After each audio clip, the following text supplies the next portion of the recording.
اعوذ باللہ من الشیطان الرجیم بسم اللہ الرحمن الرحیم الحمد للہ والصلاة والسلام علی رسول اللہ وآلہ آل اللہ واللعنة الدائمة علی اعدائهم اعداء اللہ من یوم عداوتهم الى یوم لقاء اللہ عباد اللہ اوصیکم ونفسی بتقوی اللہ اتقوا اللہ فإن خیر الزاد التقوی۔ بندگان خدا، آپ سب کو اور اپنے نفس کو تقوی الہی کی دعوت دیتا ہوں، تقوی الہی کی تاکید کرتا ہوں اور نصیحت و وصیت کرتا ہوں۔ اپنی زندگی میں ہر عمل میں اور ہر معاملے میں تقوی الہی اختیار کریں۔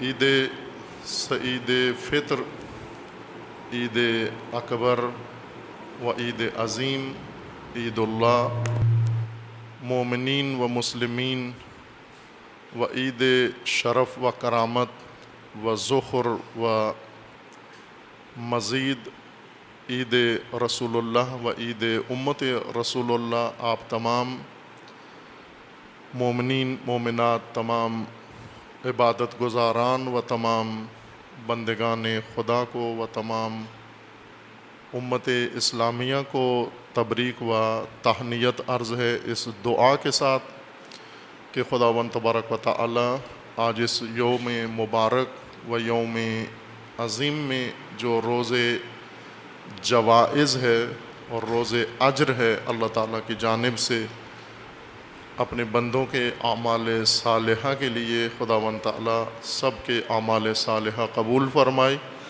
اور آج اس یوم جزا و یوم اجر پروردگار ان اعمال کے بدلے خداوند تعالیٰ اجر عظیم سب کو عطا فرمائے۔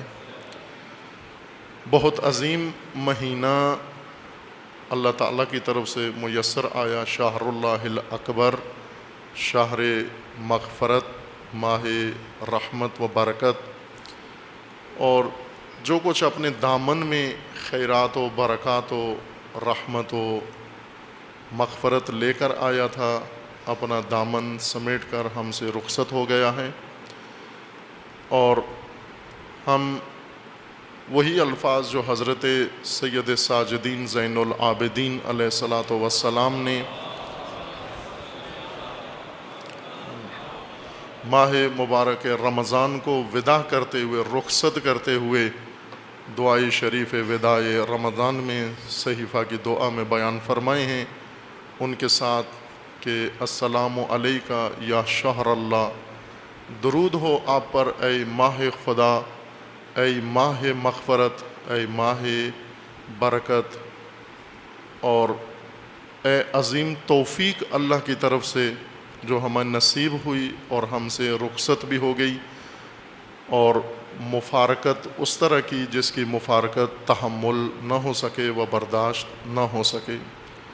حضرت سید ساجدین اس طرح ماہ مبارک رمضان کو وداع کرتے تھے جس طرح کسی جنازے کو رخصت کیا جاتا ہے، انہی الفاظ کے ساتھ کہ کل خطبہ نماز جمعہ میں وہ دعائے شریف پوری پڑھی مومنین کی خدمت میں کہ کس طرح امام اس ماہ کو رخصت و وداع کرتے تھے، اور ساتھ ہی امام کا یہ فرمانا ہے کہ اے ماہ رمضان، تجھ پر درود و سلام ہو کہ تیری انتہا و تیرا اختتام عید پر ہے، وہ روز موعود کہ جس میں اللہ تعالیٰ نے مومنین کے لیے، بندگان خالص کے لیے، بندگان مخلص کے لیے اجر عظیم مقرر فرمایا ہے۔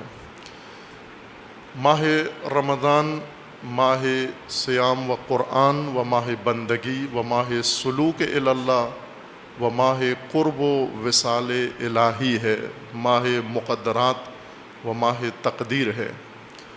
صاحبان توفیق جو خوش نصیب و خوش قسمت ہیں، و خوش توفیق جنہوں نے یہ سارے مقامات اس ماہ میں حاصل کیے ہیں اور فائز ہوئے ہیں اس فوز عظیم پر، ہنیئن لہم و طوبی لہم و حسن و مآب۔ روز عید روز عودت ہے، واپسی کا دن ہے، ضیافت اللہ سے، مہمانی خدا سے انسان لوٹ کر آتا ہے۔ اور عید فطرت ہے، عید فطر، عید افطار بھی ہے لیکن عید فطرت ہے، چونکہ اس ماہ میں فطرت انسان نمایاں ہوتی ہے، فطرت انسان پرورش پاتی ہے، فطرت انسان آزاد ہوتی ہے ان عادتوں سے، ان تمام امور سے جن میں اسیر ہو جاتی ہے یا جن میں انسان خود اپنی فطرت کو اسیر کر دیتا ہے، ان تمام قید و بند سے فطرت کو آزادی نصیب ہوتی ہے۔ اور یہ روز آزادی ہے، روز عید، وہ روز جوائز ہے، وہ روز عظیم ہے۔ حضرت امام حسن مجتبیٰ علیہ الصلاۃ والسلام سے ایک روایت منقول ہے، وہ مروی ہے، جس میں امام علیہ السلام مشاہدہ کیا کہ عید کے دن کچھ لوگ لہو و لعب میں اور کھیل کود میں مصروف ہیں۔ امام نے ان کو دیکھا اور دیکھ کر انہیں خطاب کیا اور انہیں فرمایا کہ تمہیں پتہ ہے ماہ رمضان کیا تھا اور روز عید کیا ہے؟ امام نے فرمایا کہ ماہ رمضان در حقیقت مزمار تھا مومنین کے لیے، یعنی مسابقہ تھا، مقابلہ تھا مومنین کے اندر کہ ایک دوسرے سے سبقت لیں، ایک دوسرے سے آگے بڑھیں، وصول اللہ و قرب الہی میں ایک دوسرے پر برت۔ اور جس طرح ہم بھی آشنا ہیں کہ جب مقابلہ ہوتا ہے اور وہ جو سبقت لے جاتے ہیں دوسروں پر، جشن ان کا ہوتا ہے، اصل سب باقی دیکھنے والے ہوتے ہیں، انہی کو سارے تحسین کر رہے ہوتے ہیں، انہی کے لیے حوصلہ افزائی کر رہے ہوتے ہیں، انہی کے لیے آرزوئے توفیق و موفقیت کی جاتی ہے اور انہی کو دیکھ کر سب خوش ہوتے ہیں۔ امام علیہ السلام نے فرمایا کہ یہ روز عید در حقیقت روز جشن ہے ان لوگوں کے لیے جنہوں نے مسابقہ جیت لیا ہے، جنہوں نے سبقت لے لی ہے، جو تمام دوسروں پر سبقت لے گئے ہیں۔ اس لیے یہ روز عید شاید روز سوگ ہو ان لوگوں کے لیے جو اس مسابقے میں پیچھے رہ گئے اور مات کھا گئے اور محروم رہ گئے اور لیلۃ القدر جیسی رات میں بھی اپنی تقدیر انتخاب نہیں کر سکے اور غفلت کے اندر پورا ماہ مبارک طے کر دیا ان کے لیے شاید روز عید یہ خوشی کا جشن نہ ہو بلکہ سوگ کا دن ہے۔ عید امام علیہ السلام فرماتے ان لوگوں کے لیے۔ ان سے پوچھا کہ مجھے یہ بتاؤ کہ تم کیوں ہنس رہے ہو، تم کیوں اچھل کود رہے ہو؟ آیا یہ الہی مسابقہ، یہ سیر و سلوک اللہ، اس میں سبقت لے گئے ہو دوسروں سے جس کی خوشی منا رہے ہو، یا آپ اپنے آپ کو ان کاموں میں سرگرم کر کے اپنی محرومیت اور اپنی حرمان کا اعلان گویا کر رہے ہو؟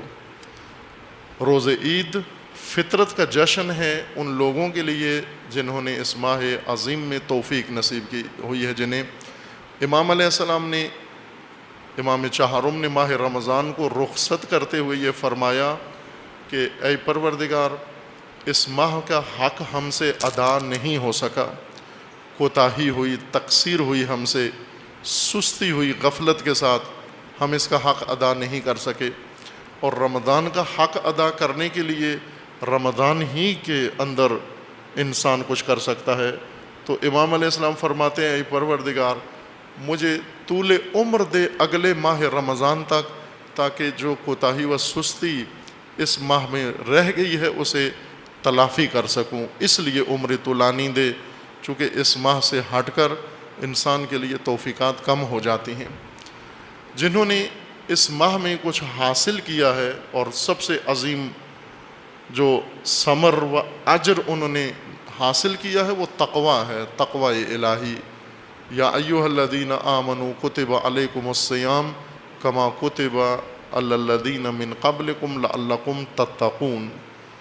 تقوی کے متعلق دو جگہ پر بحث ہوئی ہے یا ہو رہی ہے، ایک سنن الہی میں جو گزشتہ شب کی بات سے آغاز ہوا ہے مبحث تقوی، اور ایک نماز جمعہ میں تقوی کی بات کا ایک حصہ وہاں بیان ہو رہا ہے۔ یہاں گنجائش نہیں تاکہ میں آپ کی خدمت میں عرض کر سکوں کہ تقوی کتنی عظیم چیز ہے جو خداوند تبارک و تعالیٰ نے روزے کے اجر و مقصود کے طور پر ذکر فرمائی ہے۔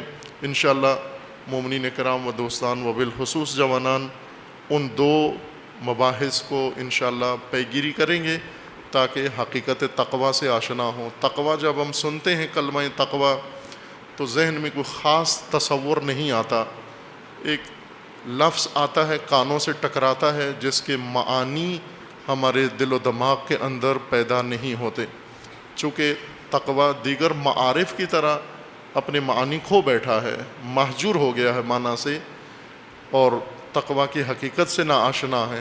اللہ تعالیٰ نے روزے جیسی توفیق عطا فرمائی تاکہ انسان تقوی پر فائز ہو سکے، اور جن کو یہ توفیق نصیب ہوئی ہے اب ان کا فریضہ اس کی حفاظت ہے، اس کی بقا ہے، اس کو جاری رکھنا ہے کہ ضائع نہ ہونے دیں اس توفیق کو، پھر معمول میں نہ آ جائیں، جن عادتوں سے جان چھڑائی ہے انہی عادتوں میں واپس نہ آ جائیں، اور جن آفات سے نجات پائی ہے انہی آفات میں پھر دوبارہ واپس نہ آ جائیں۔ جس لعب سے اللہ نے ماہ مبارک میں توفیق دی نجات پانے کی، دوبارہ اس کی طرف رجوع نہ کریں کہ خداوند تعالیٰ انشاءاللہ تمام مومنین کو و تمام بندگان خالص الہی کو یہ توفیق حفظ تقوی عطا فرمائے انشاءاللہ۔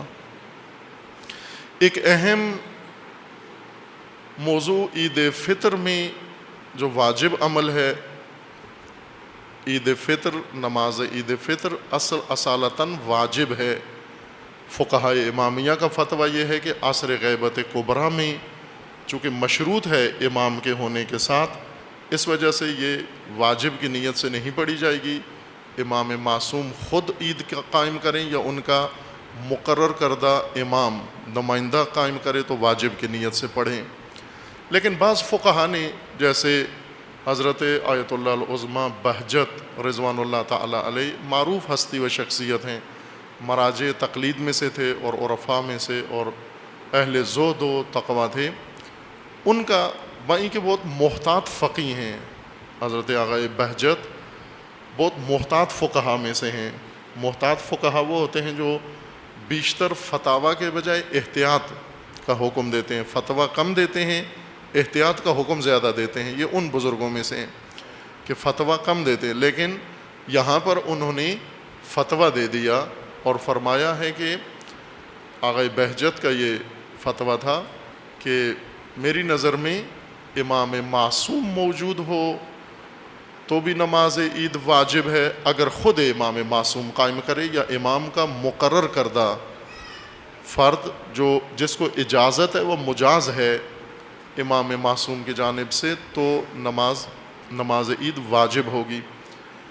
اور فرماتے ہیں کہ اگر ولی فقی مبسوط الید با اقتدار جس کی حکومت ہو وہ بھی اگر نماز قائم کرے یا اس کی طرف سے مقرر کردہ فرد قائم کرے تو بھی واجب ہے، اور واجب کی نیت سے پڑھی جائے گی، اور یہی فتویٰ ان کا نماز جمعہ کے بارے میں بھی یہی فتویٰ تھا۔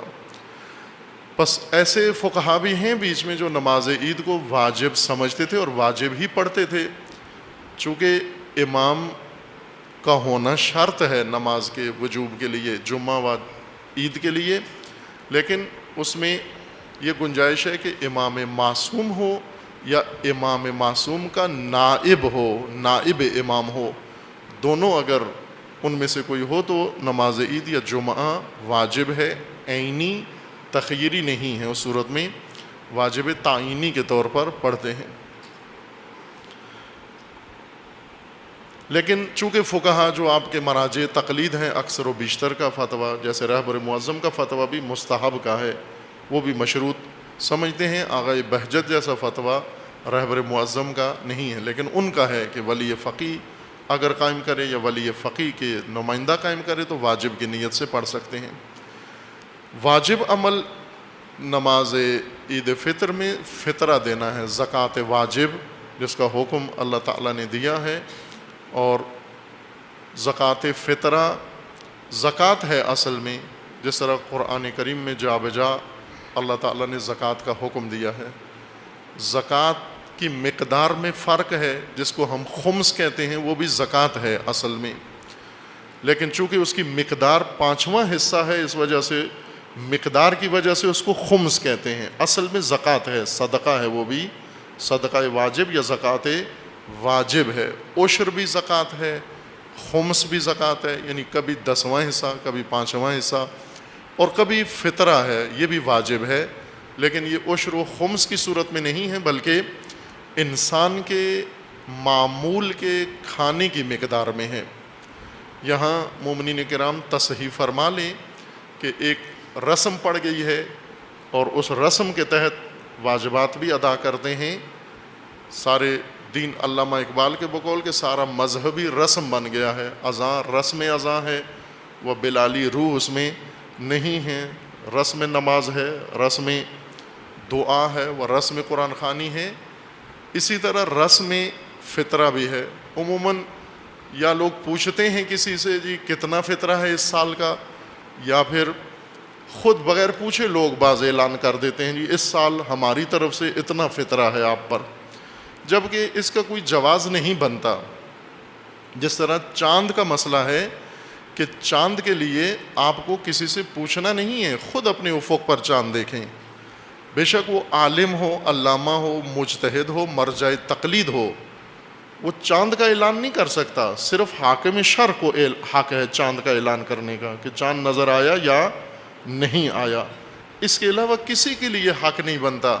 بھلے اگر اس کے نزدیک ثابت ہو گیا چاند، وہ دوسروں کو بتا دے کہ مجھے چاند نظر آ گیا ہے، لیکن یہ نہیں کہہ سکتا کہ میری طرف سے آج عید ہے یا میرے فتویٰ کے مطابق عید ہے، چونکہ یہ فتویٰ کی بات ہی نہیں ہے، یہ سورج نکلنے کی طرح ہے۔ جس طرح سورج نکلا لاہور میں یا نہیں نکلا، اب آپ اس جھگڑے میں پڑ جائیں فلاں مجتہد کے مقلدین کا سورج نکل آیا، دوسرے مجتہدین کے مقلدین کا سورج نہیں نکلا، ان والوں کا سورج نکل آیا، ان کا سورج نہیں نکلا، ایسے نہیں ہے۔ سورج آپ نے خود دیکھنا ہے نکلا یا نہیں نکلا، مجتہد سے نہیں پوچھنا، مجتہد سے حکم پوچھنا ہوتا ہے کہ حکم کیا ہے۔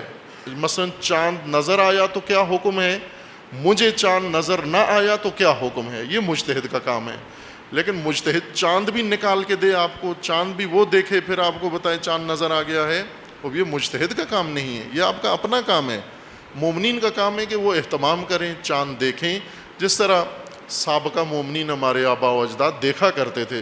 اب ابھی ٹی وی پہ بیٹھے رہتے ہیں اور مفتی صاحب کے منتظر ہوتے ہیں کہ مفتی صاحب اعلان کریں گے یا نہیں کریں گے۔ مفتی منیب صاحب اگر انہوں نے کر دیا تو یہ اہتمام کریں خود چاند دیکھنے کا، ہر علاقے کے لوگ خود اپنے افق پر چاند دیکھیں اور مرکزی سطح پر بھی چاند دیکھا جائے، اور گواہیاں شہادتیں اگر پوری ہو جائیں، آپ کو اطمینان ہو جائے تو چاند ثابت ہے۔ ورنہ یہ نہیں ہوتا کہ فلاں مجتہد کے نزدیک چاند ثابت ہے یا اس مجتہد کے نزدیک چاند ابھی نہیں نکلا، یہ اجتہادی و تقلیدی مسئلہ نہیں ہے، یہ چاند کا مسئلہ۔ دوسرا مسئلہ زکوٰۃ فطرہ کی مقدار، وہ مقدار حکم فقہا نے بیان کر دیا ہے۔ حکم یہ ہے، یہ نہیں کہہ سکتے کہ اس سال آپ 100 روپیہ ہے، اس سال 200 روپیہ ہے، اس سال 400 روپیہ، یہ نہیں، اس کا کوئی جواز نہیں بنتا۔ حکم فقہا نے سب نے، جو فقاہتی و اجتہادی مسئلہ ہے وہ سب نے یکساں ایک جیسا اجماعی و اتفاقی حکم ہے کہ جو آپ کا معمول کا کھانا رہا ہے سال بھر، اس کا 3 کلو مقدار آپ نے زکوٰۃ فطرہ دینا ہے ایک فرد کے لحاظ سے۔ ایک فرد اپنا زکوٰۃ فطرہ دے گا جو اس نے معمول کا کھانا کھایا ہے، سال بھر جو کچھ کھایا ہے۔ اور وہ مجتہد کو کیا پتا کہ آپ نے کیا کھایا ہے، پوچھتے ہیں، ہم سے بھی پوچھتے ہیں، انہی دنوں میں پوچھتے ہیں جی زکوٰۃ فطرہ کتنا ہے، میں نے کہا مجھے کیا پتا کہ آپ کا کتنا بنتا ہے، آپ نے کھایا کیا ہے۔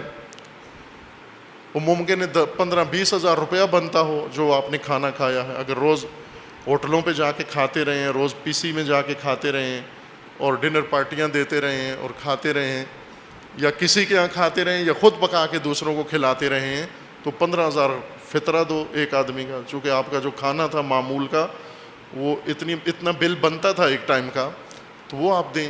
ممکن ہے چکن کھایا ہو آپ نے۔ توجہ فرمائیں، یہ جو گندم کا عموماً اعلان کرتے ہیں، یہ اس وقت گندم دیں جب گندم آپ کے غذا کا اصلی حصہ گندم ہو، گندم کھا رہے ہوں. باقی ساتھ جو ساگ پکایا ہے، دال پکائی ہے، چٹنی اچار رکھا ہے، تاکہ گندم کھائی جا سکے. گندم سے روٹی بنتی ہے، روٹی کھانے کے لیے ساتھ کوئی ایسی چیز چاشنی لگاتے ہیں تاکہ گندم نیچے اتر جائے. خشک گندم نیچے گلے سے اترتی نہیں ہے. تو اصل کھانا روٹی ہے. لہٰذا پرانے زمانے کے لوگ کہتے بھی یہی تھے، ابھی بھی بعض جگہوں پر یہ اصطلاح رائج ہے. کھانے کا وقت ہو تو یہ نہیں کہتے کھانا کھا کے جائیں، کہتے ہیں یہ روٹی تیار ہو رہی ہے، روٹی کھا کے جائیں. روٹی کھائیے آپ نے، چونکہ کھانا میں روٹی ہی ہوتی تھی اور باقی ساتھ کوئی سادہ سی چیز ہوتی تھی تاکہ روٹی اتر جائے. لیکن اس وقت روٹی اصل غذا نہیں ہے. روٹی کھاتے ہیں تاکہ گوشت اتر جائے نیچے. روٹی اس لیے ساتھ ہوتی ہے کہ جو چکن ساتھ اتر جائے. روٹی اس لیے ہے تاکہ یہ باربیکیو نیچے اتر جائے، یا اس کے ساتھ سلاد کے طور پر روٹی کھا لے. روٹی بہت سارے لوگوں کے کھانے کا اصلی جز نہیں ہے اس وقت. وہ روٹی کو ایسے ساتھ ثانوی حیثیت سے کھاتے ہیں. گندم ان کی غذا نہیں ہے.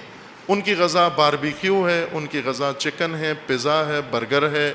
میکڈونلڈ سے جو سال بھر کھاتے رہے ہیں تو وہ 3 کلو میکڈونلڈ برگر جو کھایا ہے اس کا حساب کریں گے، زکوٰۃ اس طرح سے دیں گے، اور اس وقت آپ کا ذمہ ادا ہوگا. ورنہ کھاتے رہے ہیں اعلیٰ غذا، مٹن چکن کھاتے رہے ہیں اور زکوٰۃ فطرہ دیتے ہوئے پوچھتے ہیں گندم کا ریٹ کیا ہے. مگر گندم کھائی ہے آپ نے. گندم تو عام لوگوں نے کھائی ہوگی، کسی غریب فقیر نے کھائی ہوگی. وہ گندم دے جس نے گندم کھائی ہے. جس نے چاول کھائے ہیں اس کی اکثر غذا سال کے اندر معمول چاول رہا ہے، وہ چاول دے دے. لہٰذا یہ ریٹ پورے شہر کے لیے اور ملک کے لیے نہیں معین کیا جا سکتا کہ پورے شہر کے مومنین کا زکوٰۃ فطرہ کا مقدار کتنی ہے. وہ فرق ہے، چونکہ سب کی غذا ایک جیسی نہیں ہے، سب کا کھانا ایک جیسا نہیں ہے، کھانا مختلف ہے. لہٰذا اس اپنے کھانے کی مقدار کے برابر آپ انشاءاللہ زکوٰۃ فطرہ ادا کریں گے. زکوٰۃ فطرہ ادا کرنا نماز عید سے پہلے نکال لیں. دے بھی دیں تو ٹھیک ہے، لیکن نکال لینا، الگ کر لینا ضروری ہے. اگر جیب میں الگ نہیں کیا تو آپ نیت میں الگ کر لیں، کم از کم پیسہ اتنا کہ میں اتنی زکوٰۃ دوں گا. زکوٰۃ فطرہ اس وقت ادا ہوتی ہے جب اپنے صحیح مصرف و مستحق تک پہنچے. اور جس طرح ابھی گورنمنٹ نے پابندیاں لگا دی ہیں کہ یعنی اتنی سینس، اتنا شعور ہماری اس احمق حکومت کو بھی ہے کہ بعض لوگ زکوٰۃ کے مستحق نہیں ہیں. یہ سیاسی جماعتیں زکوٰۃ کی مستحق نہیں ہیں، ان پر پابندی لگا دی ہے انہوں نے کہ یہ نہیں لے سکتے. اور یہ دونوں کے نفع میں ہے. سیاسی جماعتیں بھی یہ جرم نہ کریں زکوٰۃ فطرہ لے کر، اور اس طرح دینے والے بھی نہ دیں ان کو، چونکہ ادا نہیں ہوتا آپ کا حق. اگر آپ نے زکوٰۃ فطرہ دے دیا کسی سیاسی پارٹی کو، آپ کو دوبارہ نکالنا پڑے گا. یہ زکوٰۃ ادا نہیں ہوئی، یہ واجب ادا نہیں ہوا. جو نکالا ہے وہ جیسے کوئی چیز کوا لے گیا، مثلاً اڑ کے لے گیا، تو جو کوا لے گیا ہے تو اس کو تو نظر اللہ نہیں کہہ دیتے کہ یہ نظر اللہ نیاز حسین کوا لے گیا ہے. وہ کوا لے گیا ہے. آپ جو نظر کرنی ہے اس کو نظر کریں، اس کو اپنے مصرف و مستحق تک پہنچائیں، یقین کریں، اطمینان کریں، پھر وہاں ادا ہوتا ہے. علماء کرام نے ذکر کیے ہیں، قرآن کے اندر صراحت ہے کہ زکوٰۃ واجب کا مصرف فقراء ہیں، فقیر، گدا نہیں ہیں، منگتے نہیں ہیں. یہ جو چوکوں پہ کھڑے ہوئے، روڈوں پہ کھڑے ہوئے، گھروں کے اندر دستک دیتے ہیں، ان کو ویسے آپ ادب یہ ہے کہ جو بھی مانگنے آئے کچھ نہ کچھ دے دو، اپنا ذاتی مال دے دیں. زکوٰۃ سے نہیں دے سکتے ان کو. زکوٰۃ واجب گداؤں کو نہیں دے سکتے. گدا فقیر نہیں ہوتے. ہم اپنی پنجابی اردو زبان میں ان کو فقیر کہتے ہیں، مانگنے والے کو. قرآن میں فقیر کا مطلب، یا دینی زبان میں فقیر کا مطلب یہ ہوتا ہے ایسا شخص جس کے پاس درآمد کے اتنے ذریعے نہ ہو یا اتنی درآمد نہ ہو کہ وہ اپنے سال کا پورا خرچہ چلا سکے. سال کا خرچہ نہ ہو اس کے پاس، کچھ ہو کچھ نہ ہو، یا سرے سے نہ ہو. بعض لوگ ہیں سرے سے سال کا خرچہ نہیں ہے، ایک دن کا بھی نہیں ہے، سال تو دور کی بات ہے. بعض ایسے ہیں ان کے پاس سال کا خرچہ کسی حد تک ہے لیکن کچھ مقدار میں کمی ہے، وہ جو کمی ہے ان کو دے دیا جائے. یہ فقراء ہیں، اور وہ بھی باعفت فقراء، متدین فقراء، کہ جن کی عزت محفوظ رہنی چاہیے. ان کو دیں آپ۔ عموماً لوگ فقراء کا مال گداؤں کو دے دیتے ہیں، عام مال صدقات مستحبہ اگر بانٹ دیں تو وہ بھی ادا نہیں ہوتے، خصوصاً زکوٰۃ واجب یہ ہرگز آپ نے گداؤں کو اور ان منگتوں کو اور یہ جو انجمنیں ہیں، سیاسی پارٹیاں ہیں، یہ جو لے جاتے ہیں ان کو نہیں دینی، چونکہ مستحق کو دینی ہے، فقراء کو دینی ہے۔ بھلے اگر کوئی گروہ ایسا ہے جو فقراء تک پہنچاتا ہے اور آپ مطمئن ہیں یہ فقراء کو دیتا ہے، اس اطمینان کی بنیاد پر انہیں دے سکتے ہیں، امین کے طور پر، اگر آپ کو اطمینان ہے ان پر کہ یہ فقراء کو دیتے ہیں۔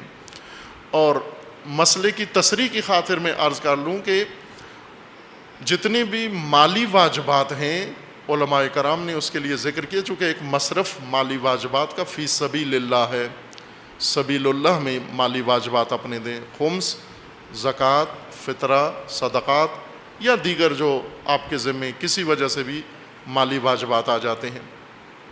سبیل اللہ کا مصداق، یقینی مصداق و واضح مصداق وہ مدارس ہیں جہاں پر دین کے علم کی تعلیم دی جا رہی ہو، وہ سبیل اللہ کا قطعی مصداق علماء کرام و تمام فقہا جو یقین کے ساتھ فتویٰ دیتے ہیں کہ اگر یہاں پر دو تو آپ کا ذمہ بری ہو جاتا ہے، وہ بھی ایسے مدارس جہاں پر دین پڑھایا جا رہا ہو، نہ کہ جہاں نہ یہ عمل نہ ہوتا جا رہا ہو، فقط بورڈ لگا ہوا ہو اور اس کے اندر تعلیم دین یا تربیت دینی نہ ہو رہی ہو۔ پس فقراء ایک مصرف ہے زکوٰۃ فطرہ کا، اور سبیل اللہ دوسرا مصرف ہے۔ سبیل اللہ کا یقینی مصداق تمام فقہا کے اتفاق سے، فتویٰ سے، وہ مدارس دینیہ ہیں جن کے اندر یہ تعلیم کا نظام ہو رہا ہوگا۔ مقدار آپ نے خود تعین کرنی ہے، جو کھاتے رہے ہیں آپ کو اندازہ ہے کیا کھاتے رہے ہیں، پھر بار بار بعض پوچھنے آ جاتے ہیں جی ہم کبھی یہ کھاتے تھے کبھی وہ کھاتے تھے، جو زیادہ غالب اکثر کھانا رہا ہے، معمول رہا ہے آپ کا، مثلا سال میں آپ نے زیادہ تر چاول کھائے ہیں، زیادہ تر بریانی کھائی ہے، زیادہ تر مٹن کھایا ہے، تو وہ حساب کریں گے آپ۔ چونکہ مخلوط کھانے کھاتے ہیں، خوب آپ مجموعی طور پر حساب کر لیں، جو مخلوط کھانا بنایا جاتا ہے، جیسے بریانی یا حلیم بناتے ہیں تو چند چیزیں اس کے اندر ڈالی جاتی ہیں، ان سب کو ملا کر ایک اندازہ آپ لگا کر اور اس کے 3 کلو اس کے برابر دے دیں گے۔ کچھ مقدار احتیاطاً دے دیں تاکہ یقین ہو جائے کہ جو میں نے دینا تھا وہ ادا ہو گیا۔ مثلا اگر آپ کا فرض کریں 500 بنتا ہے فطرہ، تو آپ 600 دے دیں تاکہ یقین ہو جائے آپ کو کہ جو میرا حساب بنتا تھا وہ میں نے دے دیا ہے۔ یہاں پر اللہ تعالیٰ سے ڈسکاؤنٹ نہ لیں، یہ ضرر میں ہے، یہ خسارے میں ہے، یہاں بچت نہ کریں، چونکہ واجب ہے، واجب یقین کے ساتھ ادا ہو جائے تو انسان بری و ذمہ ہو جاتا ہے کہ انشاءاللہ خداوند تعالیٰ آپ کے عبادات، صیام و قیام و طعام و اطعام اور انشاءاللہ یہ زکوٰۃ و فطرہ و تمام کارائے خیر و نیات خیر جو آپ نے وہ تمام مومنین نے انجام دیے ہیں، خداوند تعالیٰ اسے احسن طریقے سے قبول فرمائے انشاءاللہ۔ اور خداوند تبارک و تعالیٰ کی بارگاہ میں دعا گو ہیں پروردگار اس روز عید فطر و روز جشن و روز مغفرت، پروردگار ہم سب کے گناہان صغیرہ و کبیرہ کو معاف فرما، خدایا ہمارے والدین کے گناہان صغیرہ و کبیرہ کو معاف فرما، ہمارے ذوی الحقوق کے گناہان صغیرہ و کبیرہ کو معاف فرما، جو مرحومین اس دنیا سے رحلت کر گئے ان سب کی خدایا مغفرت فرما، جو مریض ہیں انہیں شفائے کاملہ عطا فرما، جو محتاج ہیں، نادار ہیں، پروردگارہ ان کی حاجات کو برآوردہ فرما، خداوندہ جو مقروض ہیں اپنے خزائن غیبیہ سے ان کے قرض ادا فرما، جو بے اولاد ہیں انہیں نیک اور صالح اولاد نصیب فرما، جو صاحب اولاد ہیں ان کی اولاد کو ہر شر و بلیہ سے محفوظ فرما، امت اسلامیہ کو ہر ظلم و ستم سے نجات عطا فرما، ان ظالمین کو ظلم سمیت نیست و نابود فرما، مملکت پاکستان کی حفاظت فرما۔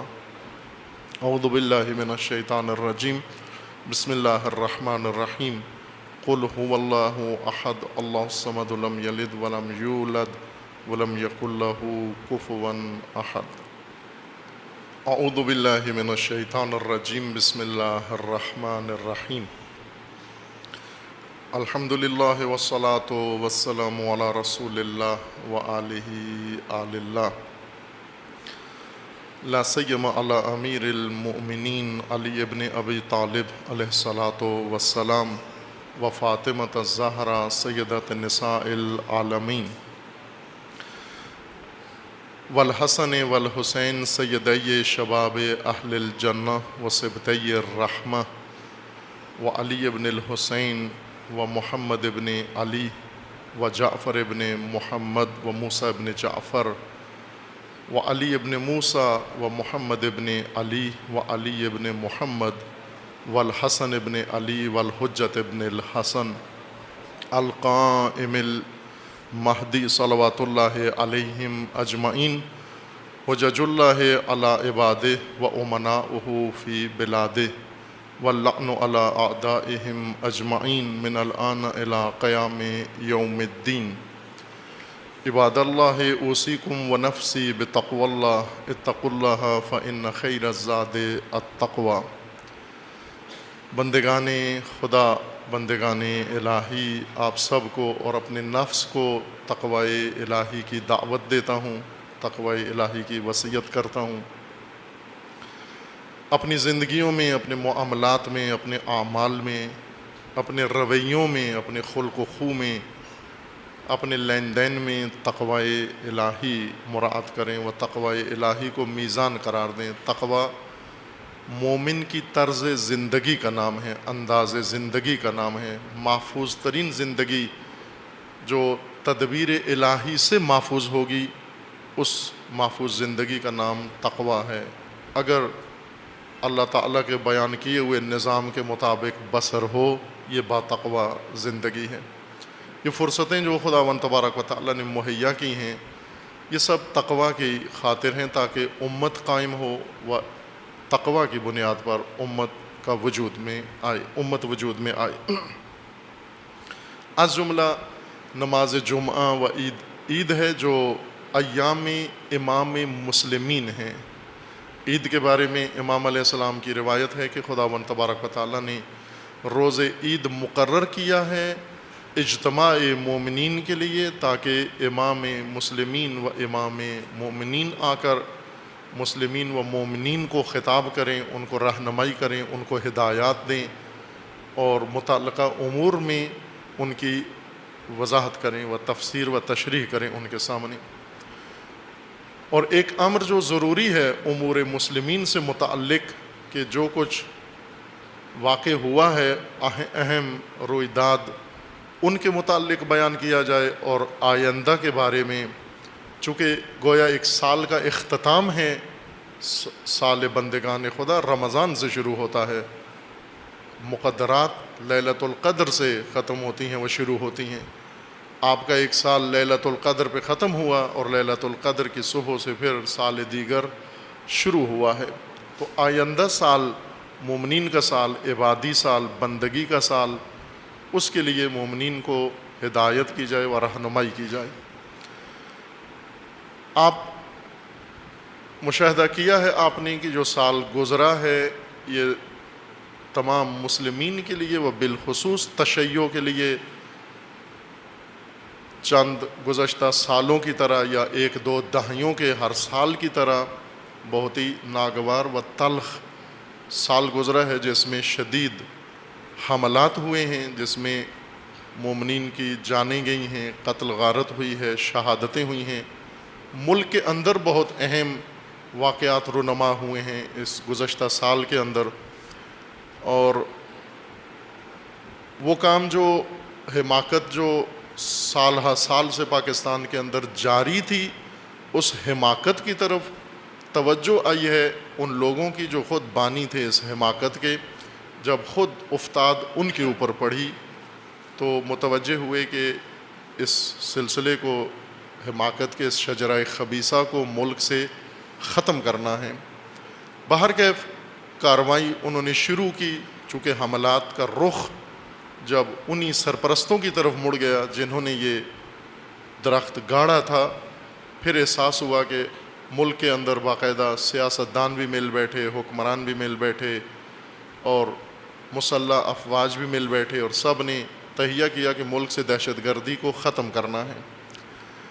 اور جب بھی دہشت گردی کا تذکرہ آتا ہے تو اس میں جو واقعات ذکر کرتے ہیں، افسوس کی بات ہے، میں کل مشاہدہ کر رہا تھا کہ ایک تجزیہ کسی پاکستانی کا، ذمہ دار آدمی کا، جنہوں نے پاکستان کے اندر دہشت گردی کے واقعات کا ذکر کیا ہے، اور جس مسئلے کو بہت زیادہ اہمیت دے کر بیان کیا گیا ہے وہ یہ کہ صفورہ گوٹ کا واقعہ کراچی کا، اسماعیلی شیعہ پر، اسماعیلی لوگوں کی بس پر حملہ، دردناک واقعہ گنا گیا. اس کے بعد پشاور اسکول پہ حملہ ہوا، یہ دردناک واقعہ گنا گیا.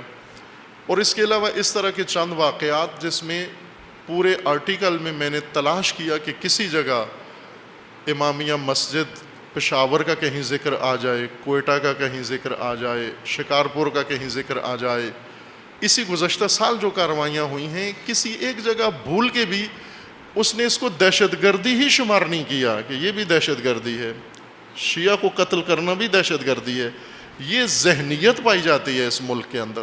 صحافیوں کے اندر آپ دیکھیں، ٹی وی پہ جب بات کرتے ہیں یا اخباروں میں لکھتے ہیں یا جہاں کہیں بھی کسی بھی اسٹیج پر جا کر جب بات کرتے ہیں، دہشت گردی جن واقعات کو دہشت گردی کے زمرے میں لے آتے ہیں ان میں ایک بھی واقعہ بھول کے بھی نہیں ذکر کرتے، گویا ذہنی طور پر سب اس بات سے متفق ہیں کہ شیعہ کا قتل عام یہ ایک جائز بات ہے.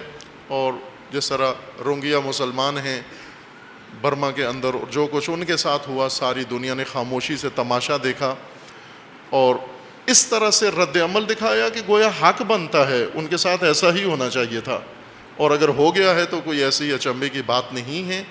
تقریباً اس نگاہ سے تشیع کی طرف پاکستان میں دیکھا جاتا ہے.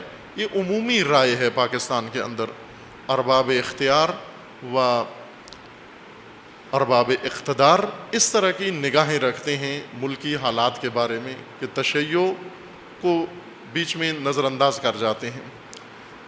یہ واقعات ہوئے اور اب ان کے خلاف کارروائیاں شروع ہیں، لیکن جیسا ایک جسٹس نے، سپریم کورٹ کے ایک جج نے بیان دیا کہ یہ گویا ایک قوم کے ساتھ مذاق ہو رہا ہے. کیوں؟ اس نے ایک اچھی تجزیہ کیا. کم افراد سے ایسا بات سننے کو ملتی ہے، کوئی وزنی بات. اس نے یہ سپریم کورٹ کے ایک جج نے اپنی کسی کیس کی سماعت کے دوران یہ اظہار کیا. اس کی وجہ یہ ہے کہ سپلائی ابھی تک نہیں روکی انہوں نے. دہشت گردی کے ساتھ مقابلہ ہو رہا ہے، دہشت گردوں کو مار رہے ہیں، پکڑ رہے ہیں. جو جیلوں میں بند ہیں 18 سال سے، وہیں پر ان کو لٹکا دو. کیوں؟ کہ باہر دہشت گردی نہ ہو. وہ تو 18 سال سے جیل میں ہیں، وہ جو اندر بیٹھا ہوا ہے اس کو لٹکا دو تاکہ باہر شہر امن ہو جائے. اس جج کے بقول کہ اگر دہشت گردی کو ختم کرنا ہے تو ان کی سپلائی لائن کاٹو آپ. یہ جنگوں کا اصول ہوتا ہے کہ آپ کسی ملک کی فوج کو بے شک نہ ماریں، ان کے زیادہ سکور نہ بنائیں مارنے کا، لیکن ان کی سپلائی لائن اگر کاٹ دیں تو آپ کامیاب ہو گئے ہیں، جنگ جیت لی آپ نے. جب تک یہ سپلائی لائن نہیں کٹے گی جہاں جہاں سے ان کو مدد مل رہی ہے ملک کے اندر سے اور باہر سے، ظاہر ہے یہ کامیابی نہیں ہو سکتی. چند افراد بھاگ جانا، ادھر ادھر چھپ جائیں وہ، اور ان سے مذاکرات کر لیے جائے، بعد سے بات چیت کر دی جائے، یہ امن کی امید نہیں ہے. وقفہ ہوتا ہے ہر کارروائی کے اندر، تو آپ مومنین اس میں نہ آ جائیں دھوکے میں کہ وقفہ جو ہوتا ہے تو اس کا مطلب یہ خاتمہ ہے. بارہا ایسے ہوا، ہر حکومت کے زمانے میں ایک وقفہ آتا ہے، اور اگر حکومتی کارروائی سے نہ بھی آئے دہشت گرد خود وقفہ کرتے ہیں، چونکہ ان کو اپنی توانائیاں بحال رکھنے کے لیے ان کے پاس بھی ایک محدود توانائی ہوتی ہے. کوئی بھی فورس ہو، وہ دفاعی ہو یا تہاجمی ہجومی، اس کو ایک وقفہ بیچ میں کرنا پڑتا ہے اپنی فورسز کو موقع دینے کے لیے، تاکہ وہ اپنی توانائیاں بحال کر سکیں اور دوبارہ سمیٹ سکیں، نئی پلاننگ کر سکیں. وقفوں کو کبھی بھی دھوکے میں نہ آئیں کہ یہ خاتمہ ہو گیا اور ہم خوش ہو جائیں. یہ خطر موجود ہے، وہ پہلے سے زیادہ موجود ہے. چونکہ دہشت گردی کا ایک جو بڑا ورژن انہوں نے تیار کیا ہے، داعش، جو دہشت پھیلانے والا ہے۔ تازہ ترین ایک بیان منسوب کیا گیا ہے ان کے سرغنے سے، ابو بکر بغدادی سے، اس جلاد و صفاق سے، کہ اس نے اپنے ایک پیغام میں اپنے فورسز کو، سپاہیوں کو، داعشیوں کو یہ کہا ہے کہ یہ جو تم سر قلم کرتے ہو، جلاتے ہو اور عجیب و غریب طریقے سے سزائیں دیتے ہو، انہوں نے عجیب سزائیں دی ہیں لوگوں کو۔ ایک سزا چند دن پہلے عراقی بچے کو سزا دی، چھوٹے سے بچے کو، شاید کوئی سال کا بچہ ہوگا، میرے خیال میں یہ سال سے بھی چھوٹا ہوگا، اس کے بدن کے ساتھ بم باندھا انہوں نے، اس کے وزن سے کئی گنا زیادہ بھاری بم اس بچے کے ساتھ باندھ کر اور اس کو دور رکھا، اور اپنے جو فریش لوگ تھے جن کو ٹریننگ دینی تھی ریموٹ بم بلاسٹ کرنے کے لیے، تو ٹریننگ دی انہوں نے، بچے شیعہ بچے کے ساتھ بم باندھ کے اس کو بلاسٹ کیا، اور اس طرح اپنے بچوں کو ٹریننگ دی انہوں نے۔ یہی ویڈیو بناتے ہیں اور دنیا میں نشر کرتے ہیں۔ اس نے ان کو یہ کہا ہے کہ اس سے ہمارا نقصان ہو رہا ہے، ہمارے بارے میں دنیا کا ذہن اس طرح سے ہے کہ یہ صفاق ہے اور لوگ ہمارا ساتھ دینے کے لیے تیار نہیں ہیں، ہمارے خلاف فضا بن رہی ہے۔ یہ اس نے تازہ ترین اپنے فورسز کو حکم دیا ہے۔ اس بیان کے نتیجے میں اس کے اپنے کمانڈروں نے اس پر اعتراض کیا ہے کہ یہ تو ہمارے فلسفہ وجودی کے خلاف ہے، یہ فرمان جو کمانڈر نے دیا ہے، بغدادی نے دیا ہے۔ چونکہ ہم لشکر ہی دہشت کا ہیں، ہمارا کام لڑ کے قبضہ کرنا نہیں ہے، ڈرا کے قبضہ کرنا ہے، دہشت پھیلانا ہے، اور دہشت کے لیے یہ کاروائیاں تو ہماری اسٹریٹجی تھی پہلے سے۔ تو گویا آپ اپنی اسٹریٹجی بدل رہے ہیں، گویا آپ کہہ رہے ہیں کہ ہم چھوڑ دیں اپنا کام۔ ایک اچھی خاصی تشویش ان کے اندر پیدا ہو گئی ہے کہ کہیں ایسا تو نہیں کہ ہمارا سرغنہ بک گیا ہے یا کہیں کسی کے ساتھ ساز باز اس نے کر لی ہے، چونکہ ہمارا کام صرف دہشت پھیلانا تھا۔ یہ دہشت ناک ورژن یہ ابھی پاکستان کے لیے تیار کیا جا رہا ہے، ہر روز اس کے لیے اشارے ملتے ہیں کہ پاکستان میں خطرہ ہے، سرکاری سطح پر اعلان ہوتا ہے۔ خوب ظاہر سی بات ہے کہ اگر یہ ورژن پاکستان میں آتا ہے دہشت کا و دہشت گردی کا، تو کس کے لیے آئے گا؟ ہدف کون ہوگا اس کا؟ ٹارگٹ کون ہوگا اس کا؟ وہ طے شدہ بات ہے، کسی سے پوچھنے کی ضرورت نہیں ہے، یعنی شیعہ۔ اس لیے عزیزان، اس وقفے سے یا یہ جو کاروائیوں میں آتا ہے، تھوڑا گیپ آتا ہے، یہ دھوکہ نہ دے۔ اگرچہ مومنین دھوکے میں نہیں ہے پہلے سے، چونکہ جب وقفہ نہیں تھا تو بھی کوئی پرواہ خاص نہیں کرتے، نہ اپنی جان و مال کی، نہ اپنے مقدسات کی، نہ اپنے اداروں کی، نہ اپنی قوم کی، پھر بھی نہیں کرتے تاکہ یہ کہا جائے کہ ان وقفوں میں نہ کریں۔ جب اوج پہ ہوتے ہیں حملات تو بھی کوئی پرواہ نہیں کرتا، تو بھی وہ احساس نہیں پیدا ہوتا مومنین کے اندر کہ ہونا چاہیے۔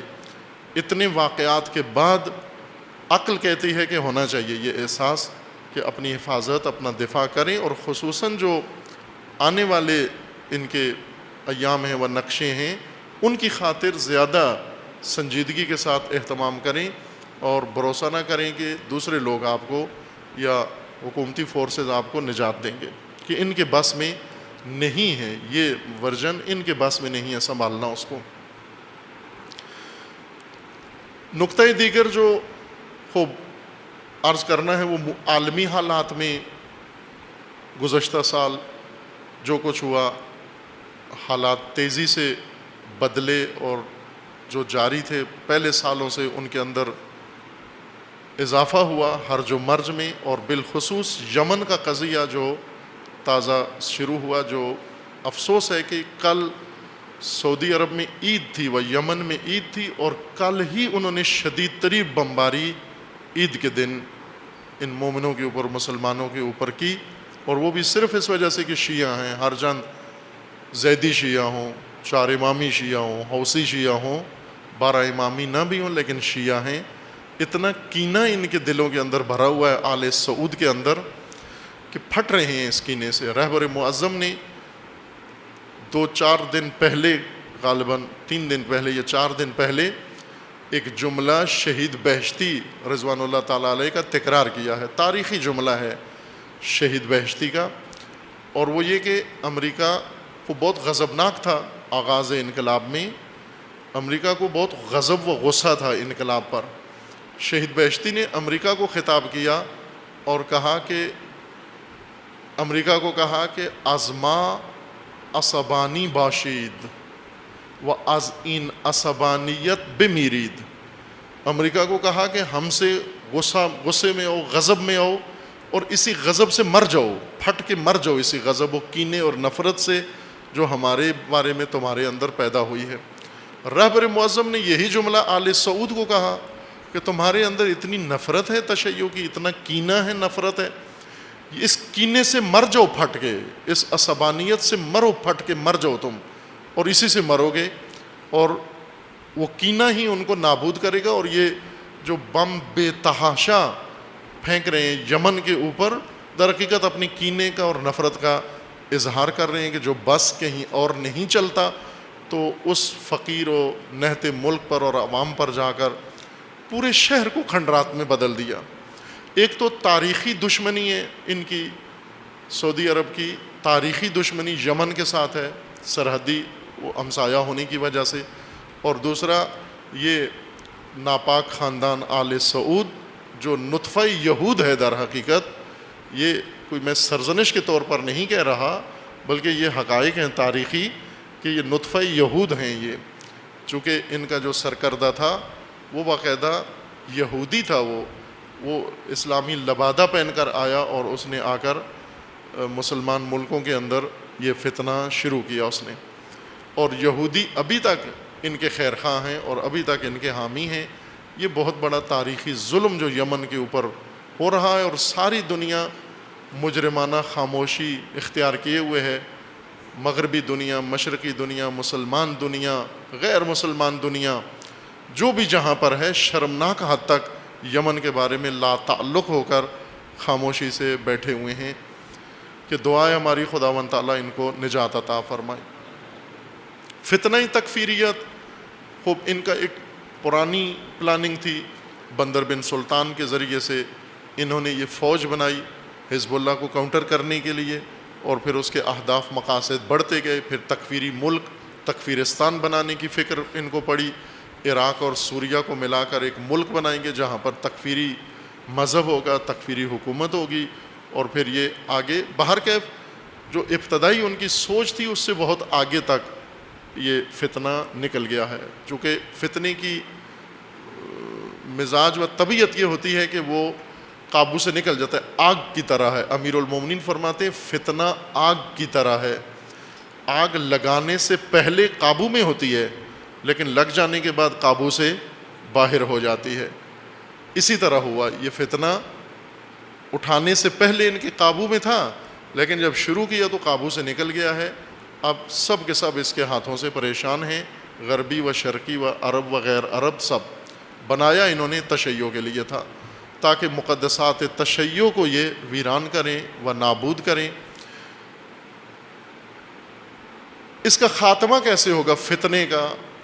کتاب فتنہ آخر الزمان، جو اس فتنے کی پیدائش کہ جب ابھی بو آ رہی تھی اس وقت یہ کتاب بیان کی گئی، تقریر کی گئی اور لکھی گئی. کتاب دوستوں نے زحمت کی اور کتابی شکل میں آ گئی ہے. کہ جب یاد ہوگا آپ کو وکی لیکس نے جب یہ بمبارمنٹ کی تھی، انفارمیشنز کی یا سیکرٹس کی بمبارمنٹ کی تھی کہ 2.5 لاکھ سیکرٹ CIA کے وکی لیکس نے ایک ویب سائٹ نے یا ایک کمپنی نے آؤٹ کر دیے. ان رازوں میں سے جب یہ راز کھل رہے تھے اور پھیل رہے تھے، انہی ایام کے اندر جب سب کی توجہ اس امر کی طرف تھی کہ یہ کیوں ہو رہا ہے، کون کر رہا ہے، اس کے کیا اہداف ہیں، یہ ان دنوں کی بات تھی فتنہ آخر الزمان محرم الحرام کے اندر. اور اشارہ کیا تھا کہ یہ فتنہ ایک نیا مرحلہ ہے فتنے کا، اور اس فتنے کا ہدف تشیع ہے. اور وہی فتنہ پل بڑھ کے جوان ہو کر، جس طرح امیر المومنین فرماتے ہیں کہ فتنے کا نطفہ منعقد ہوتا ہے، فتنے کا جنین ماں کے پیٹ میں بنتا ہے. ایک ماں ہے فتنے کی، وہ اپنے پیٹ میں اس فتنے کو پالتی ہے، پھر اس فتنے کی ولادت ہوتی ہے، پھر کچھ لوگ اس فتنے کو دودھ پلاتے ہیں، کچھ لوگ اس فتنے کی پرورش کرتے ہیں. جب یہ پل بڑھ کے جوان ہو جاتا ہے، بے قابو و منہ زور ہو جاتا ہے، اتنا منہ زور ہو جاتا ہے یہ فتنہ، پھر کسی کے قابو میں نہیں رہتا. اور داعش فتنہ یا تکفیری فتنہ اس مرحلے میں پہنچ گیا ہے۔ اس فتنے کی ماں جس نے اس فتنے کو پالا ہے اپنے رحم کے اندر، وہ صہیونسٹ ہیں، یہود ہیں، اور ان کے ساتھ آل سعود ہیں۔ یہ فتنے کی ماں ہیں، اور اس فتنے کو دودھ انہوں نے پلایا ہے، عربوں نے پالا ہے، بڑا کیا ہے، اور اب خود ہی اس کے ہاتھوں خطرہ محسوس کر رہے ہیں۔ یہ فتنہ کئی دفعہ نابودی کے قریب پہنچا ہے۔ گزشتہ چند ماہ میں اس فتنے کو وہاں تک پہنچا دیا گیا کہ بالکل آخری ضرب وارد کی جائے، اور جس طرح امیر المومنین نہج البلاغہ میں فرماتے ہیں خوارج کا خاتمہ کر کے کہ میں نے فتنے کی آنکھ پھوڑ دی ہے، اور میں ہی اس فتنے کو نابود کر سکتا ہوں، میرے علاوہ کوئی اسے ختم نہیں کر سکتا۔ بارہا نابودی کے قریب یہ فتنہ پہنچا ہے، لیکن جب بھی اس فتنے کے ماں باپ نے احساس کیا کہ فتنہ ختم ہونے والا ہے، فوراً اس کو سہارا دیا۔ خوب حشد الشعبی یا بسیج عوامی فورس جو عراق کے اندر مومنین نے بنائی، شیعہ ملیشیا جس کو میڈیا کہتا ہے، یہ فوج جب بنی، فورس بنی مراجع کے حکم پر، تو اس نے یہاں تک پہنچا دیا تھا کہ یہ اب تک کب تک ختم ہو چکا ہوتا، یہ فتنہ شاید چند ماہ ہوتے ابھی تک، اس عید پہ ہم شاید یہ جشن منا رہے ہوتے اس فتنے کے خاتمے کا، لیکن بارہا انہوں نے مل کر دوبارہ فتنے کی مدد کی، تقویت کی، اور اس فورس کو ناکام بنایا اپنے منحوس ہتھ کنڈوں کے ذریعے سے، اور ابھی تک یہ منحوس فتنہ ملک کے پوری دنیا کے اوپر، دنیا اسلام کے اوپر سایہ ڈالے ہوئے بلکہ بڑھ رہا ہے، پھیل رہا ہے، تمام اسلامی ممالک کو آہستہ آہستہ اپنی لپیٹ میں لے رہا ہے، اور اس کا رخ جارحیت کے ساتھ پاکستان کی جانب ہے، چونکہ پاکستان کو اپنے لیے ہر جگہ سے زیادہ زرخیز سمجھتا ہے، اور یہاں بھی ایسے احمق موجود ہیں جو فتنوں میں اپنے مفادات تلاش کرتے ہیں، اور وہ اس فتنے کو موقع دیتے ہیں پلنے بڑھنے کا، ہر چند بعد میں پچھتاتے ہیں، لیکن وقت پر وہ ایسی حماقت انجام دیتے ہیں۔ یہ ایک موضوع تھا جو سال گزشتہ جاری رہا، جو ابھی تک جو پیدا ہوا اور ابھی تک جاری ہے۔ یہ ایک اہم مطلب جو آج آپ کی خدمت میں عرض کرنا ہے، وہ شاید مناسب وقت ہو اس وقت، چونکہ سب کے اذہان اس وقت اس تازہ ایشو پر لگے ہوئے ہیں، اور اس نے جگہ بنائی ہوئی ہے میڈیا میں بھی، ہیڈ لائنز میں بھی، اور لوگوں کے ذہنوں میں بھی، اور خصوصاً انقلاب اسلامی کے دوستوں اور حامیوں کے ذہنوں میں اس نے ایک ہیجان پیدا کیا ہوا ہے، جو معاہدہ ہوا ہے، اعلان ہوا امریکہ اور یا 5 شیطانی طاقتوں، ایٹمی طاقتوں اور ایران کے درمیان، کہ اس نے ایک الجھن پیدا کر دی ہے۔ تحلیل و تجزیہ کرنے والے اور سننے والے، پڑھنے والے، میڈیا اور ہر طرف اس ایشو نے ایک ہیجان پیدا کر دیا ہے۔ توجہ فرمائیں عزیزان کہ یہ خود ایک مستقل ماجرا نہیں ہے، نہ اس کو اس نگاہ سے دیکھنے کی ضرورت ہے، مشاہدہ کرنے کی ضرورت ہے کہ یہ ایک مستقل ماجرا ہے، باقی تمام حالات و واقعات سے ہٹ کر، ان سے چشم پوشی کر کے صرف ہم اس کو دیکھیں کہ یہ ایک ایٹمی ٹیکنالوجی و ایٹمی توانائی کا مسئلہ ہے، ایران ایٹمی طاقت بننا چاہتے اور وہ ایٹمی طاقت بننے نہیں دیتے، یہ نہیں ہے ماجرا۔ جس طرح رہبر معظم نے فرمایا کہ اصل جنگ ایٹم کی و ایٹمی توانائی کی نہیں ہے، اصل جنگ آئیڈیالوجی کی ہے، اصل جنگ انقلاب کی ہے اور انقلاب دشمنوں کی ہے، اصل جنگ استکبار و استعمار اور نظام ولایت و امامت کی جنگ ہے، یہ اصل جنگ ہے، اصل ماجرا ہے۔ چونکہ آپ تاریخی طور پر آگاہ ہیں کہ ایران کو ایٹمی بنانے کا عمل شہنشاہ کے زمانے میں انقلاب سے پہلے خود امریکہ نے شروع کیا ہے۔ امریکہ نے یہ تجویز دی تھی کہ ایران ایٹمی طاقت ہونا چاہیے، اور سب سے پہلا پاور پلانٹ امریکہ نے یا امریکہ کی ایما پر جرمن کمپنی نے ایران کو دیا ہے، بوشہر کے جگہ پر، جو ابھی روسی کمپنی اس کو تعمیر کر رہی ہے اور بنا رہی ہے، اور اس کا کچھ حصہ انہوں نے چلا دیا ہے۔ یہ امریکی پلاننگ تھی کہ ہم نے ایران کو ایٹمی طاقت بنانا ہے، بس ایران کے ایٹمی طاقت ہونے سے انہیں کوئی مشکل نہیں یا جھگڑا نہیں ہے، اصل جھگڑا انہیں اس نظام کے ساتھ ہے جو طاغوتیت کے ساتھ ٹکرا رہا ہے، امامت و ولایت کا نظام، الہی نظام جو طاغوتیت کے ساتھ سمجھوتے کا نظام نہیں ہے۔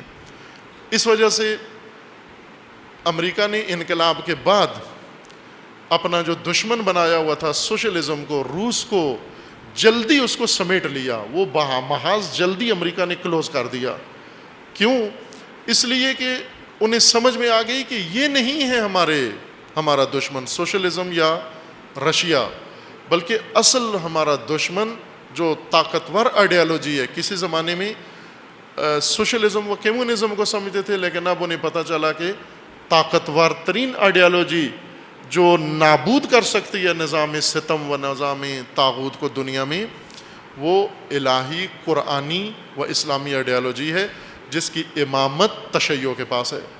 خوب یہ انہوں نے مشاہدہ کیا اور اس کے بعد رخ موڑا، مکمل طور پر سارے محاذ سمیٹ کے بند کر کے انہوں نے رخ موڑا مشرق وسطیٰ کی طرف، اور مشرق وسطیٰ میں انقلاب کا محاصرہ شروع کیا، صدام کو اکسایا۔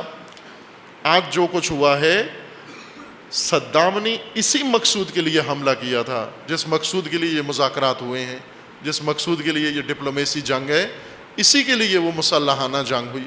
اس کے بعد بارہا ملک کے اندر، ایران کے اندر انقلاب کے خلاف و نظام ولایت کے خلاف ایسے بحران کھڑے کیے گئے، اندر فتنے پالے گئے۔ 2009 میں ایک شدید ترین بحران نظام کے خلاف کھڑا کیا گیا، جس میں حکومت کے ارکان کو استعمال کیا گیا۔ آپ توجہ کریں کہ جن کو ایران کی اصطلاح میں کہا جاتا ہے سران فتنہ، سرغنے، فتنے کے سرغنے، 3 آدمی ہیں جنہیں کھل کے کہتے ہیں فتنے کا سرغنہ، اور چوتھے کو کہتے ہیں یہ اس فتنے کا پشتیبان تھا، اس نے اس کی حمایت کی ہے۔ وہ 3 آدمی کون ہیں؟ 2 ابھی نظر بند ہیں۔ ایک مہدی کروبی، جو پارلیمنٹ کا 5 سال رئیس رہ چکا ہے، ایرانی پارلیمنٹ کا سابقہ رئیس، یہ فتنے کا سرغنہ بنا 2009 میں۔ میر حسین موسوی، جو 8 سال مسلسل پرائم منسٹر رہا ایران کے اندر، وزیر اعظم رہا، یہ فتنے کا سرغنہ۔ اور محمد خاتمی، جو 8 سال پریزیڈنٹ رہا ہے، 8 سال صدر رہا ہے ملک کا، اور تقریباً 16 سال شاید وزیر رہا ہے ملک کے اندر، یہ فتنے کے سرغنوں میں سے تھے یہ افراد۔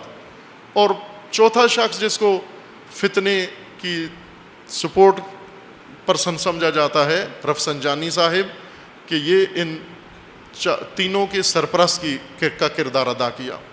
خوب آپ توجہ کریں، یہ فتنہ 2009 میں اتنا تباہ کن تھا، زلزلہ تھا نظام ولایت کے خلاف، اندر سے اس نے واقعاً ستون ہلا دیے تھے۔ اس فتنے نے سب سے، صدام کی جنگ اس فتنے کے مقابلے میں کچھ بھی نہیں تھی، اتنا شدید زلزلہ تھا۔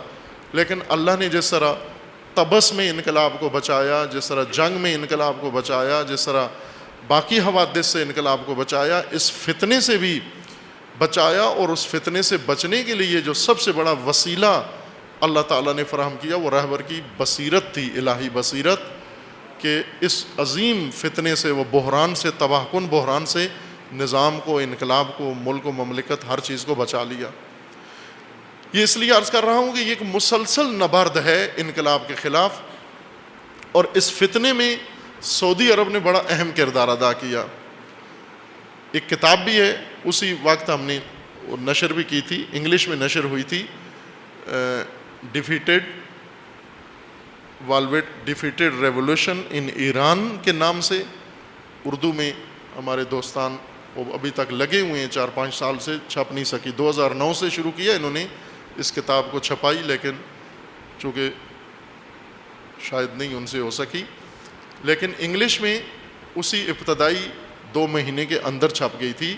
اس کے اندر یہ سارا ماجرا تفصیل کے ساتھ بیان کیا ہے، اور جو انگلش پڑھتے ہیں ان تک پہنچی بھی ہوگی، شاید پاکستان میں پہنچی یا نہیں پہنچی، لیکن باقی دنیا میں مطالعہ ہوا اس کا، وہاں پر اس فتنے کے متعلق اشارہ کیا تھا ہم نے۔ اسی کا ایک سلسلہ یہ ایٹمی ڈپلومیسی جنگ ہے۔ بہانہ بنایا انہوں نے کہ ایران ایٹمی طاقت بن کے بم بنا رہا ہے اور اس بم سے اسرائیل کو خطرہ ہے. اب یہ حقیقت بھی ہے کہ وہ ملک جو صاف کھل کے اپنی اسٹریٹجی میں کہتا ہے اسرائیل کو محو ہو جانا چاہیے، تو اس سے خطرہ ہے اسرائیل کو. اور وہ ملک اگر ایٹمی طاقت بن جائے تو ان کی ساری محنت ضائع چلی جاتی ہے، رائگان چلی جاتی ہے. اس لیے انہوں نے، اوباما نے بھی صراحت سے کہا ہے کہ ہم کوئی ایسا نظام و مملکت و برنامہ نہیں چلنے دیں گے جس سے اسرائیل خطرے میں پڑ جائے، اگرچہ وہ کوئی اسلامی ملک ہی کیوں نہ ہو. اس ملک کو ہی ختم کرنا پڑا ہم کر دیں گے، اسرائیل کا تحفظ ہر قیمت پر ہم نے کرنا ہے. اور یہاں تک آئے ہیں آگے. یہ ایک صرف ایشو بنایا انہوں نے تاکہ پھر اس بہانے سے انقلاب کو نقصان پہنچا سکیں، وہ ضرر پہنچائیں اندر کے حالات بگاڑنے کے لیے. سب سے مؤثر ہتھیار ابھی تک جو دشمنان انقلاب نے و شیطانوں نے استعمال کیا ہے وہ اقتصادی پابندیوں کا ہتھیار ہے. اب اس نے ملکی اقتصاد کو سخت نقصان پہنچایا ہے. کرنسی کا ریٹ بہت ڈاؤن ہو گیا، مہنگائی بڑھ گئی، لوگوں کی عام زندگی متاثر ہوئی ایران کے اندر.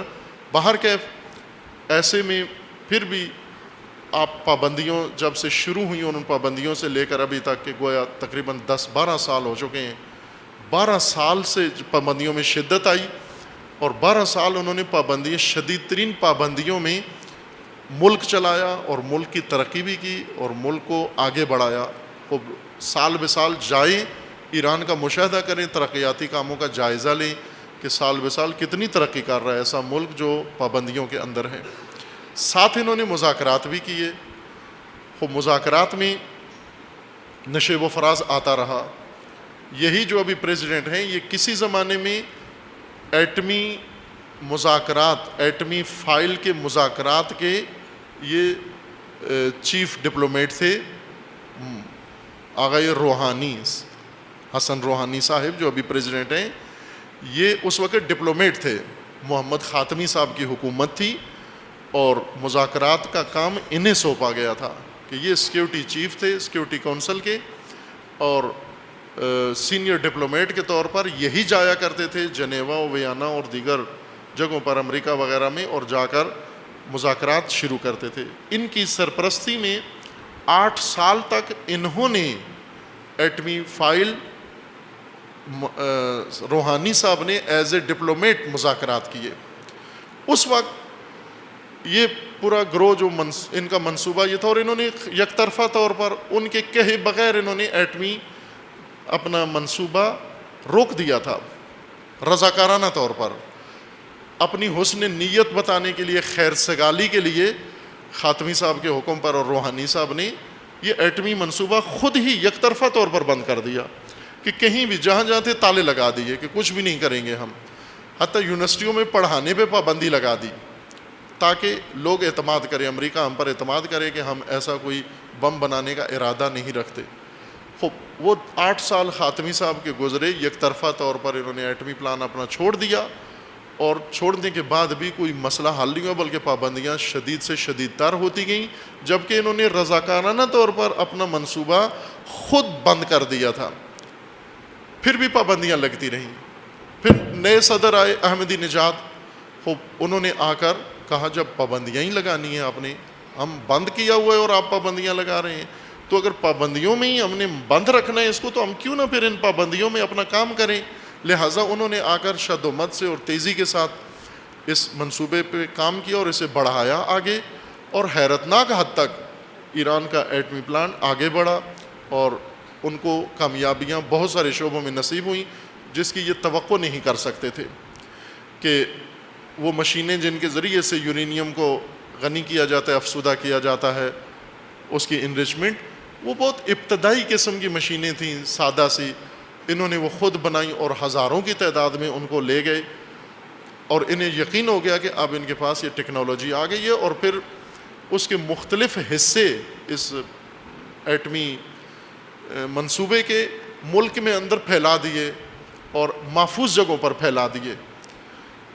یہ ان کی حکومت کے اندر ہوا. پابندیوں کے دوران ہی، سختیوں کے دوران ہی وہ جہاں دوسرے کام کرتے رہے یہ کام بھی انہوں نے کیا ہے.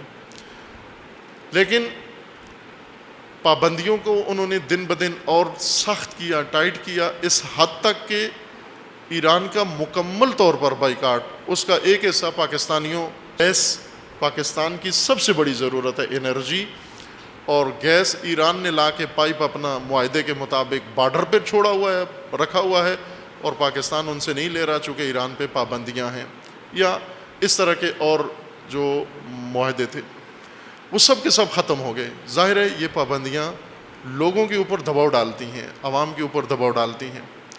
یہاں پر ملک کے اندر اور ملک کے باہر جو ملتے ہیں لوگ سگنل، جن کے افکار کے باہر والوں کو یہ سگنل دیتے ہیں آپ پابندیاں شدید کرو، اور اندر سے ہم لوگوں میں احساس ابھارتے ہیں کہ یہ پابندیاں کیوں بڑھ رہی ہیں، یہ اس وجہ سے بڑھ رہی ہیں کہ ہم بے جا طور پر ایٹم کے پیچھے لگے ہوئے، جبکہ روٹی ہمیں مل نہیں رہی ہے، چولہے ہمارے جل نہیں رہے ہیں، تو ہمیں یہ کیا کرنا ہے کہ ہمارے پلانٹ چلتے رہیں، چولہے بجھ جائیں؟ نہ، چولہے پہلے جلنے چاہیے، بے شک پلانٹ ہمارے بند ہو جائیں، کوئی حرج نہیں ہے۔ اس طرح کی باتیں کر کے شروع کیا گیا ملک کے اندر اور باہر، اور پابندیوں کے اثرات ظاہر ہونا شروع ہوئے۔ خوب یہاں پر پھر ایک بحرانی صورت بنی، اس طرح سے بحرانی صورت بنی کہ اندر موجود منافق صفت لوگ اور باہر دشمن آپس میں مل کر اب انہوں نے پھر انقلاب کا محاصرہ کیا، اور بہت ہی مؤثر ہتھیار پابندیوں کا استعمال کر کے، جس کا نتیجہ تاثیر بھی دیکھ لی کہ یہ دباؤ واقعاً کمر شکن ہے، کمر توڑ رہا ہے عوام کی۔ اس بحران سے نکلنے کے لیے ظاہر ہے لیڈرشپ کا فریضہ ہے کہ ملک کو بھی بحران سے نکالے، عوام کو بھی بحران سے نکالے، سسٹم کو بحران سے بچائے۔ لہٰذا یہاں پر پھر رہبر معظم نے یہ تدبیر کی، یاد ہوگا آپ کو، میں اسی جگہ پر اس عنوان کا تجزیہ کیا تھا، تحلیل کی تھی کہ نرمش قہرمانانہ، یہ رہبر معظم کی اصطلاح ہے جو آپ نے ایک کتاب کا ترجمہ کیا ہے، سید رضی آل یاسین کی کتاب ہے، اس کا ترجمہ رہبر معظم نے انقلاب سے پہلے کیا تھا، نہضت کے زمانے میں یہ کتاب انہیں اچھی لگی تھی، صلح امام حسن کے بارے میں، اور اس کتاب کا ترجمہ رہبر معظم نے کیا، اس کا نام ہی یہی رکھا، صلح حسن یا نرمش قہرمانانہ تاریخ، اس طرح سے عنوان تھا کتاب کا۔ وہی یعنی امام حسن علیہ السلام نے ایک قہرمانانہ لچک دکھائی وہاں پر، یہ اس کا عنوان بنتا ہے۔ اور یہ بارہا عرض کیا ہے کہ کیوں امام حسن علیہ السلام نے صلح کی۔ اس صلح کے لیے امام حسن علیہ السلام فرماتے ہیں کہ معاویہ اور میرے ساتھیوں میں انہوں نے دونوں نے ایک منصوبہ بنایا خطرناک، ایک سے بڑھ کر ایک کا منصوبہ خطرناک، تو اس منصوبے کو ناکام بنانے کے لیے میں نے یہ نرمش دکھائی ہے۔ یہ عنوان رہبر معظم نے خود کتاب کا رکھا۔ اور سال گزشتہ جب یہ مذاکرات شروع ہوئے، یہ حکومت نئی برسر کار آئی، تو اس وقت پھر یہی اصطلاح استعمال کی، نرمش قہرمانانہ کی، اور اس سے مراد یہی تھی کہ ہم ملک کو، عوام کو بحران سے نکالنا چاہتے ہیں۔ موقع دیا گیا، مذاکرات ہوئے، ان مذاکرات کے اندر قومی مفادات، ملکی مفادات کو نظر میں رکھا گیا، اور یہ جنگ تھی، یہ ڈپلومیسی مذاکرات، یہ جنگ تھی در حقیقت جو ٹیبل پہ لڑی جا رہی تھی، اور یہ بندوق کی جنگ سے زیادہ سخت جنگ ہے۔ اس جنگ میں ذہانت، اس جنگ میں جرأت، اس جنگ میں ہوشیاری، اس جنگ میں بیداری، اس جنگ میں حوصلہ، سٹیمنا چاہیے اس جنگ میں، کہ 12 سال یہ مذاکراتی جنگ جاری رہی، نشیب و فراز آتے رہے۔ خوب اب ظاہر ہے کہ دشمن کی چال ایک طرف سے اور ملک کے اندر موجود گروہ کے ہمکاری اور تعاون سے یہ بحران اس خطرناک مرحلے کی طرف بڑھ رہا تھا، چونکہ ان کا منصوبہ اصل نظام ولایت کو محاصرہ کرنا اور اس کو در حقیقت دباؤ میں رکھنا تھا، شکنجہ اس کے اوپر بڑھا رہے تھے عوام کے ذریعے سے۔ یہاں پر ناکام کیا گیا دشمن کا منصوبہ، اندرونی دشمن کا بھی اور بیرونی دشمن کا بھی، یہ منصوبہ انہوں نے ناکام کیا۔ لیکن اس جنگ میں رہبر معظم نے مسلسل ہدایات دیں، اپنے زیر نظر رکھا، اور ریڈ لائنز ان کے لیے مقرر کی کہ یہ کام نہیں کر سکتے ہم۔ یہ در حقیقت مذاکرات پوری دنیا کے لیے اور بالخصوص پاکستان کے لیے نمونہ ہیں. یہ نمونہ ہے. جس طرح جنگ دنیا میں جتنی جنگیں لڑی گئی ہیں یہ جنگی سلیبس اور کورس کا حصہ بن جاتی ہیں. مثلا ایران عراق جنگ باقاعدہ دنیا میں پڑھائی جاتی ہے اس وقت. تمام افواج عالم کو ایران عراق 8 سالہ جنگ طولانی جنگ پڑھائی جاتی ہے. مثلا ایران نے کیا کیا, عراق نے کیا کیا, کون سا جنگی ٹیکنیک برتر ہے, کون سی بہتر ہے, یا حزب اللہ کی جنگی ٹیکنیک اسرائیل کے خلاف, یہ باقاعدہ افواج کو پڑھائی جاتی ہے. اسی طرح ہندوستان پاکستان کی جنگیں جو ہوئیں تو یہ باقاعدہ جنگ کالج یا جنگ کے بارے میں وار یونیورسٹی میں باقاعدہ ان کے کریکولم کا حصہ ہوتا ہے. یہ مذاکرات بھی نصاب کا حصہ ہونا چاہیے. پاکستانی وزارت خارجہ و پاکستانی وزراء اس کو پڑھیں کہ ڈپلومیسی کی جنگ کیسے کی جاتی ہے, چونکہ پاکستان مبتلا ہے بہت سارے مسائل میں اور جرأت نہیں ہوتی. میں کل جمعے کے خطبے میں اشارہ کیا تھا کہ 2 فون کالیں پاکستان کی تاریخی ہو گئی ہیں, وہ ریکارڈ میں آ گئی ہیں. ایک جنرل مشرف کو, کمانڈو کو, اس وقت کے وزیر خارجہ نے, امریکی وزیر خارجہ نے فون کال کی, 3 منٹ کی کال ملائی اس نے, اور اس نے کہا کہ یا ہمارے ساتھ ہو جاؤ یا پھر تورا بورا بننے کے لیے تیار ہو جاؤ. اور جرنیل نے فوراً کہا کہ ٹھیک ہے, ہم آپ کی فوج ہیں, مانگو کیا مانگتے ہو. فوراً تسلیم ہو گئے اسی کال پر. اور وہ وزیر خارجہ حیران ہوا, بعد میں اس نے اپنی کتاب میں لکھا ہے کہ میں حیران ہوا ایک ملک کے پریزیڈنٹ سے کہ اس نے مجھ سے ٹائم بھی نہیں مانگا. اس نے یہ نہیں کہا کہ مجھے تھوڑا وقت دو, 24 گھنٹے دو, میں اپنے ایڈوائزر سے اور اپنی کونسل سے اور ملکی سیاستدانوں سے مشورہ کر کے آپ کو بتاتا ہوں.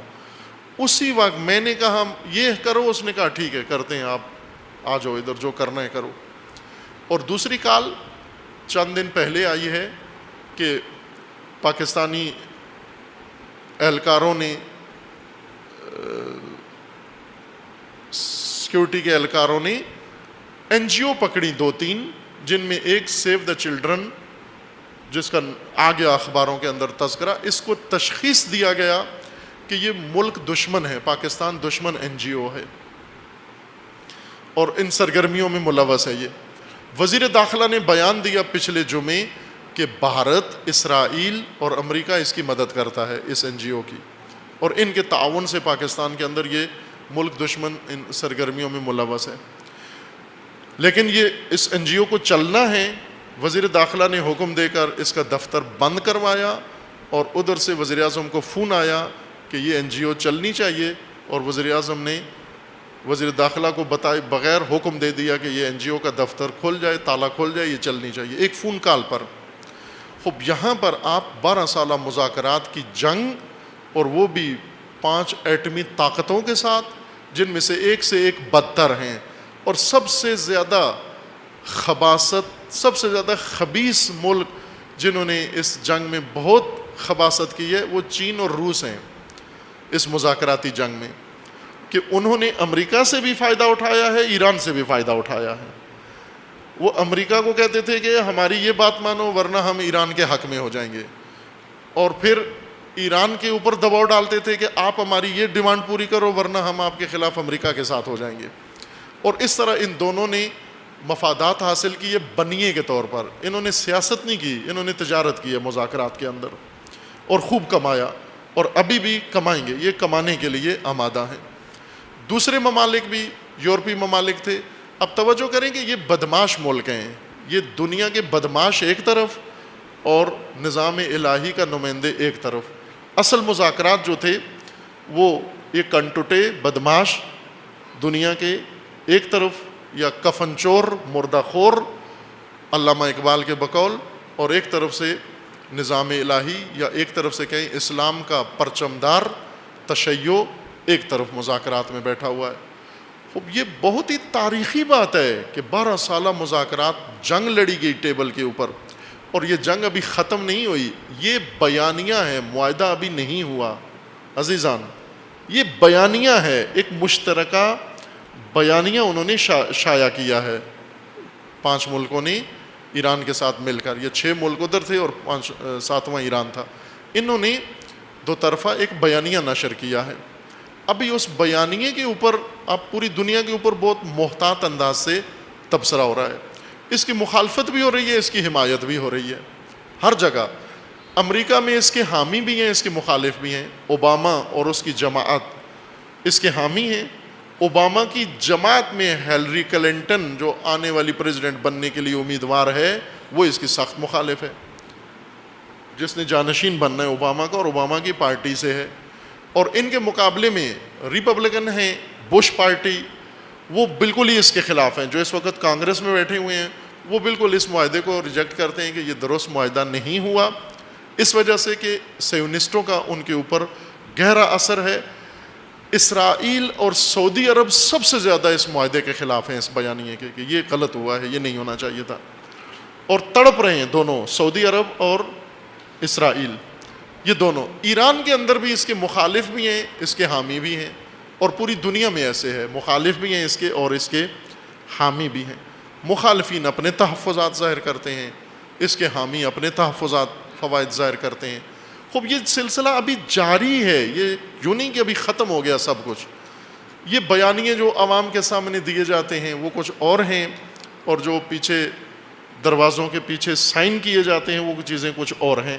خوب ابھی آنے والے دنوں میں کانگریس نے اوباما کے اس اقدام کو کانگریس میں لے جانا ہے اور وہاں جا کر اس کے بارے میں ووٹنگ ہونی ہے امریکی کانگریس میں. ادھر سے ایرانی پارلیمنٹ نے بھی قانون تصویب کر دیا ہے کہ یہ مشترکہ بیانیہ اور معاہدہ جو ہوا ہے ویانا میں, یہ پارلیمنٹ میں آئے گا, ایرانی پارلیمنٹ میں اس کی ہر شق کو دوبارہ پڑھا جائے گا.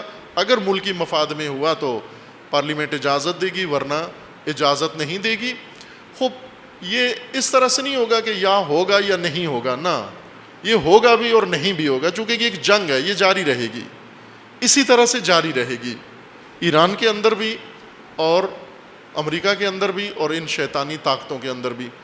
وہ پابندیاں نہیں اٹھائیں گے ایران سے, قطعاً نہیں اٹھائیں گے, چونکہ پہلی دفعہ انقلاب آنے کے بعد اتنا مؤثر ہتھیار ان کے ہاتھ آیا ہے جو ایران کو متاثر کر سکا ہے. ورنہ 3 لاکھ شہداء, صدام نے 3 لاکھ جوان شہید کیے ایران کے, ذرا برابر ایران متاثر نہیں ہوا. قبرستان بھرے ہوئے ہیں, ذرا برابر متاثر نہیں ہوا, کوئی دباؤ محسوس نہیں کیا. حتیٰ پورے خاندان شہید ہو گئے, انہوں نے بالکل دباؤ محسوس نہیں کیا. یہاں آ کر دباؤ سارے طبقات نے محسوس کیا ہے کہ دباؤ پڑ رہا ہے, کمر پہ دباؤ پڑ رہا ہے, بس کمر سیدھی کرنی چاہیے.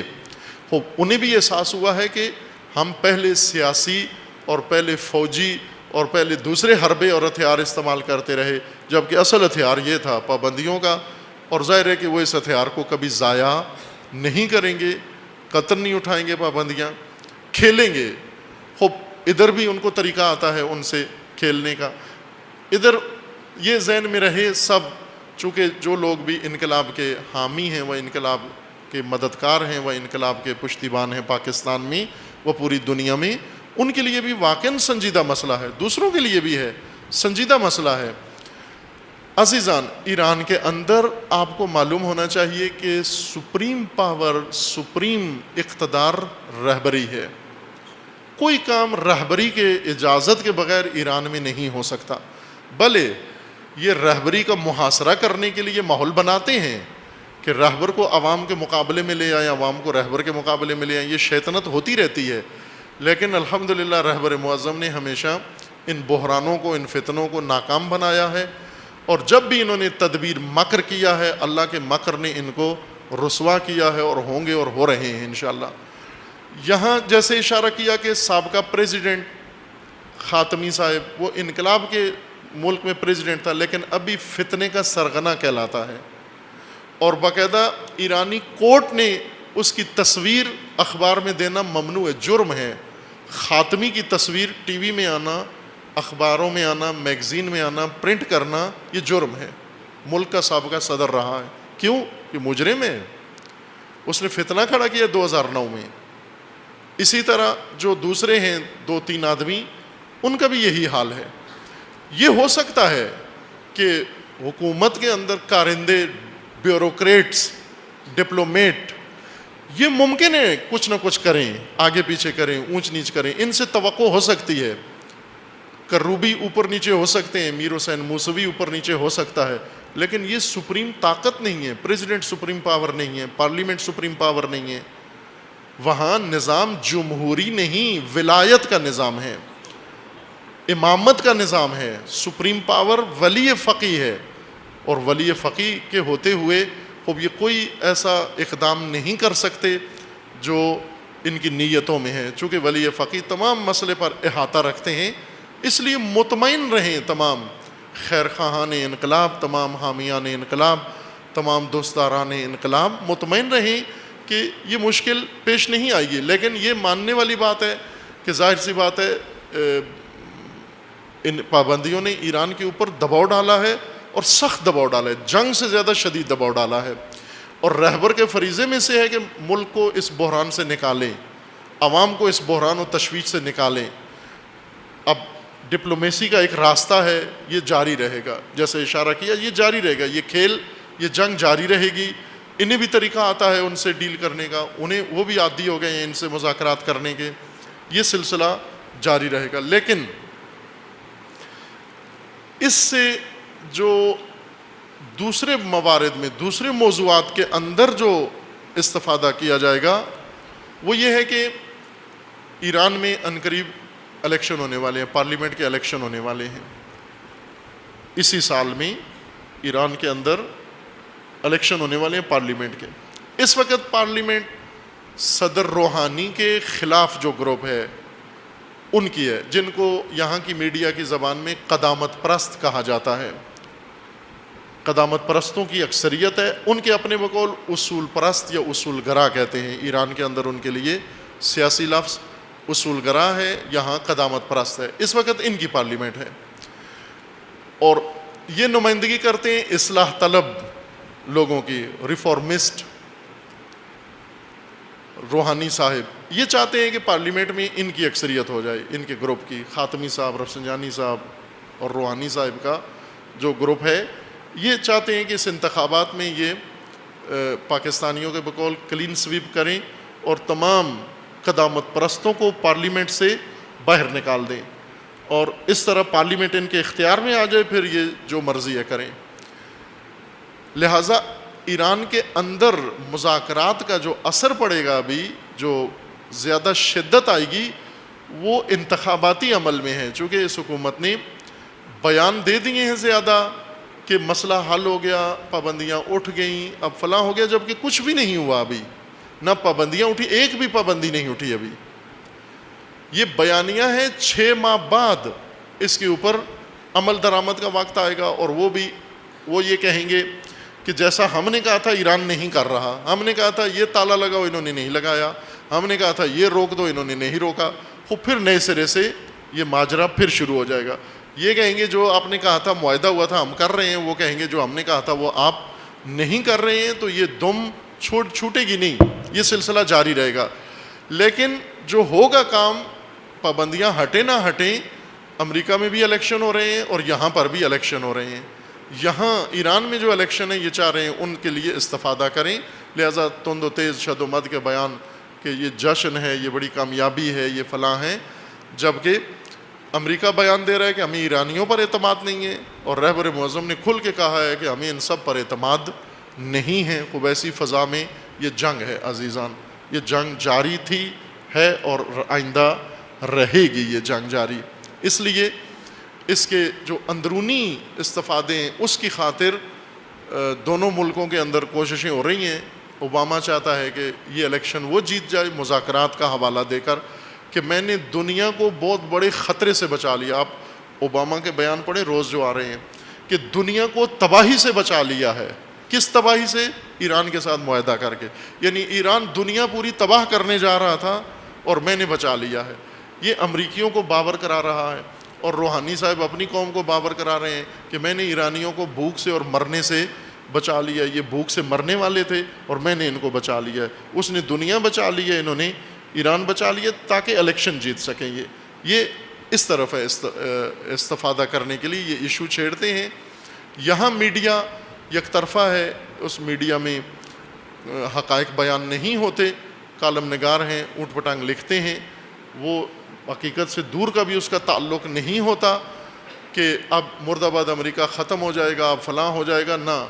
رہبر معظم سے ایک جوان نے، وہ خام جوان ہر جگہ ہوتے ہیں، ایک خام جوان نے خود رہبر سے پوچھا جا کر، ہفتہ پہلے رمضان کے اندر جا کر رہبر معظم سے پوچھتا ہے کہ آغا اب یہ معاہدہ ہو جائے گا تو پھر اس کے بعد ہم مرد آباد امریکہ کہیں گے یا نہیں؟ رہبر معظم نے فرمایا کہ استکبار کے ساتھ جنگ، طاغوت کے ساتھ نبرد، اور مرد آباد امریکہ قیامت تک جاری رہے گا.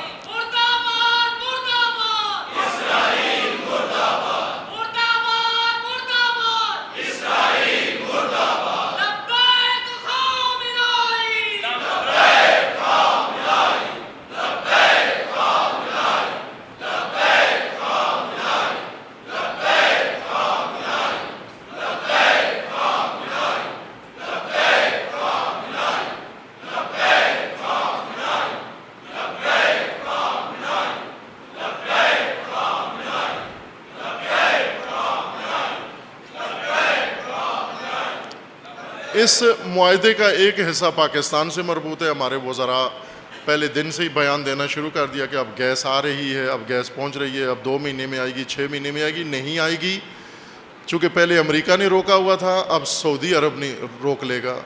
پہلے امریکہ نے کہا ہوا تھا ایران پر پابندیاں ہیں اور آپ نے یہ کام نہیں کرنا، اور اب سعودی عرب نے یہ کام کرنا ہے کہ سعودی عرب پاکستان کو کہے گا کہ تم اتنے پیسے لے کے اب ایران سے گیس خریدتے ہو. تم سعودی عرب نے ابھی وکی لیکس نے ایک نیا ورژن نشر کیا ہے، سعودی عرب کے سیکریٹس. سعودی عرب کے سیکریٹس جو ہیں یہ انٹرنیٹ پر ہیں، آج کل زیادہ ان کا چرچا ہو رہا ہے. یہ تازہ ترین وکی لیکس کا اظہارات ہیں، سیکریٹس ہیں، کہ اس میں پاکستان کا زیادہ تعلق ہے. چونکہ سعودی عرب کا عمل دخل پاکستان میں زیادہ ہے، تو انہوں نے یہ کام کیا ہوا ہے کہ انڈیا کو بھی جا کر روکا ہے سعودی عرب نے کہ آپ ایران سے تیل نہ لیں. انہوں نے یہ کہا ہے کہ ہمارا جو تیل کا سسٹم ہے ریفائنری کا، وہ ایرانی تیل کے لیے ہے. ریفائنری سسٹم ہی ایسا ہوتا ہے، چونکہ تیل کی مختلف قسمیں ہیں. انہوں نے کہا کہ ہمارا سسٹم ہی ایسا ہے کہ ہم کسی اور ملک سے تیل لے ہی نہیں سکتے انڈیا والے. انہوں نے کہا کہ ہم فری میں آپ کو ریفائنری لگا کے دیتے ہیں، سعودی تیل کی ریفائنری، اس تیل کی قسم کے لیے ہم فری میں لگا کے دیتے ہیں، آپ ان سے یہ تیل نہ خریدیں. خوب، اسی طرح ایک اور وکی لیکس نے یہ انکشاف کیا ہے کہ پاکستان کی اسلامک یونیورسٹی میں انہوں نے ایرانی سفیر کو چند سال پہلے دعوت دی کسی سیمینار میں شرکت کے لیے. خوب، سعودیہ نے جا کر اوپر ملا کے وہ جو وائس چانسلر تھا یونیورسٹی کا، اسی کو نکلوا دیا، برخاست کروا دیا کہ یہ نامطلوب عنصر ہے، اس کو یونیورسٹی سے نکالا جائے. اب سعودی عرب اتنی پاکستان کے اندر مداخلت کرتا ہے، اخباروں میں اس کے بارے میں خبر نہیں چھپتی، تو وہ گیس کیسے لینے دے گا آپ کو؟ یہ خام خیالی میں مبتلا ہیں کہ سعودی عرب امریکہ کی غلامی سے زیادہ پستر ان بدوؤں کی غلامی ہے، کنگ سلمان کی غلامی ہے، اور ان وحشیوں کی غلامی ہے جو پاکستان کے نصیب ہوئی ہے. کہ خدا انشاءاللہ پاکستان کو اور تمام دنیا کو نجات عطا فرمائے.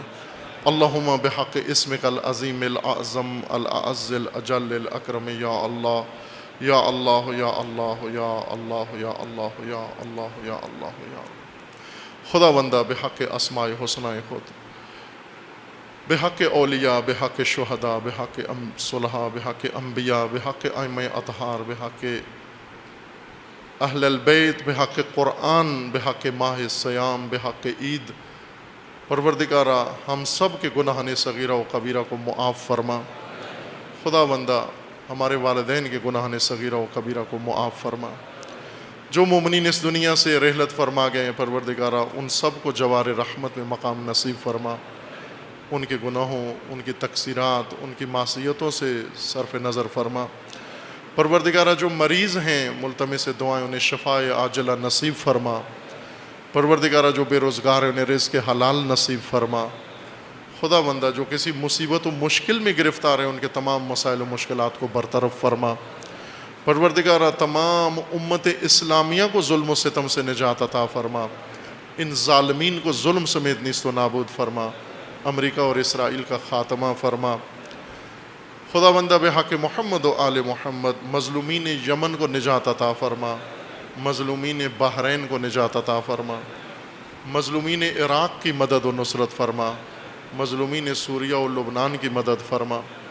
خداوندہ فتنہ تکفیریت کو نیست و نابود فرما، اس کے بانیوں اور حامیوں کو رسوا فرما، مقامات مقدسہ کی حفاظت فرما، حوزہائے علمیہ مراجع اعظام کی حفاظت فرما۔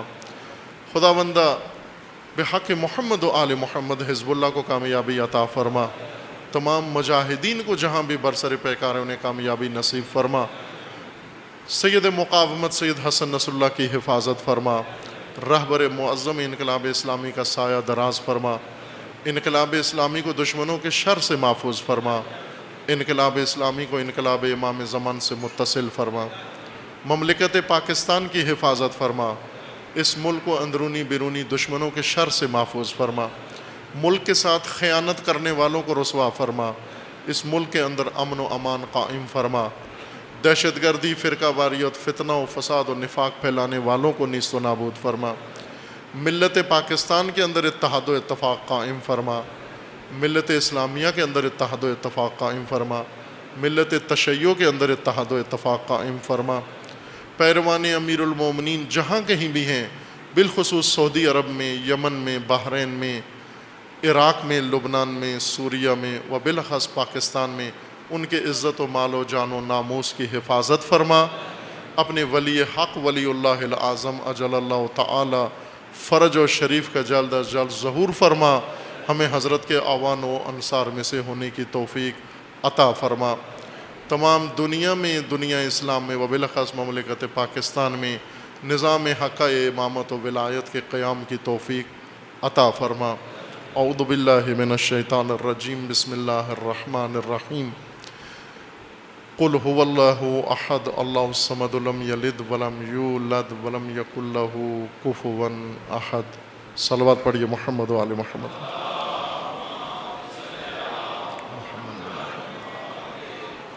تاکہ حقیقت تقوی سے آشنا ہوں۔ تقوی جب ہم سنتے ہیں کلمہ تقوی تو ذہن میں کوئی خاص تصور نہیں آتا، ایک لفظ آتا ہے، کانوں سے ٹکراتا ہے، جس کے معانی ہمارے دل و دماغ کے اندر پیدا نہیں ہوتے، چونکہ تقوی دیگر معارف کی طرح اپنے معانی کھو بیٹھا ہے، محجور ہو گیا ہے معنی سے، اور تقوی کی حقیقت سے نا آشنا ہے۔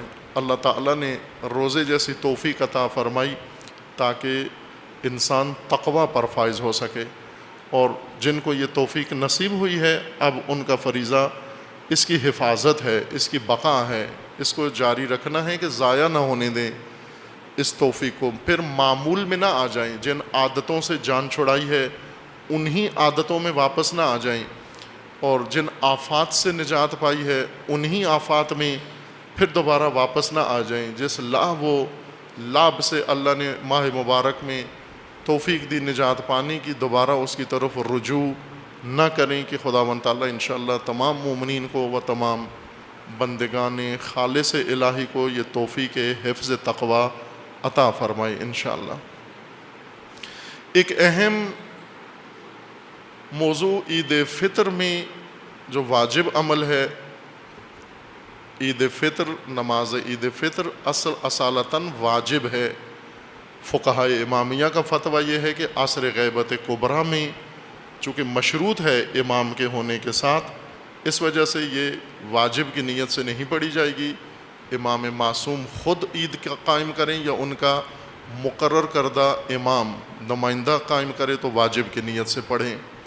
لیکن بعض فقہا نے، جیسے حضرت آیت اللہ العظمیٰ بہجت رضوان اللہ تعالیٰ علیہ، معروف ہستی و شخصیت ہیں، مراجع تقلید میں سے تھے اور عرفاء میں سے اور اہل زہد و تقویٰ تھے، ان کا بائیں کہ بہت محتاط فقیہ ہیں، حضرت آغا بہجت بہت محتاط فقہا میں سے ہیں۔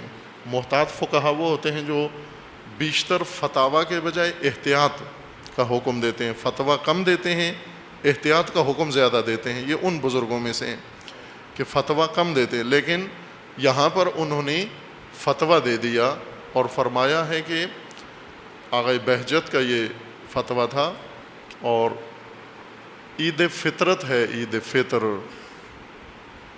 عید افطار بھی ہے لیکن عید فطرت ہے، چونکہ اس ماہ میں فطرت انسان نمایاں ہوتی ہے، فطرت انسان پرورش پاتی ہے، فطرت انسان آزاد ہوتی ہے ان عادتوں سے، ان تمام امور سے جن میں اسیر ہو جاتی ہے یا جن میں انسان خود اپنی فطرت کو اسیر کر دیتا ہے، ان تمام قید و بند سے فطرت کو آزادی نصیب ہوتی ہے، اور یہ روز آزادی ہے، روز عید، وہ روز جوائز ہے، وہ روز عظیم ہے۔ حضرت امام حسن مجتبیٰ علیہ الصلاۃ والسلام سے ایک روایت منقول ہے، وہ مروی ہے، جس میں امام علیہ السلام مشاہدہ کیا کہ عید کے دن کچھ لوگ لہو و لعب میں اور کھیل کود میں مصروف ہیں۔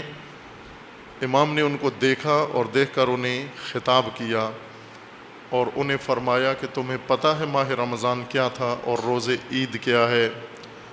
امام نے فرمایا کہ ماہ رمضان در حقیقت مزمار تھا مومنین کے لیے، یعنی مسابقہ تھا، مقابلہ تھا مومنین کے اندر کہ ایک دوسرے سے سبقت لیں، ایک دوسرے سے آگے بڑھیں، وصول اللہ و قرب الہی میں ایک دوسرے پر برت۔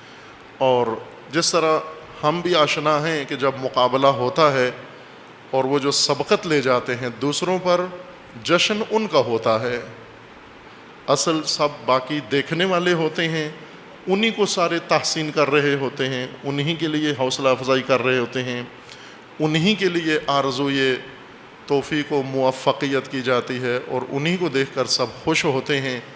امام علیہ السلام نے فرمایا کہ یہ روز عید در حقیقت روز جشن ہے ان لوگوں کے لیے جنہوں نے مسابقہ جیت لیا ہے، جنہوں نے سبقت لے لی ہے، جو تمام دوسروں پر سبقت لے گئے ہیں۔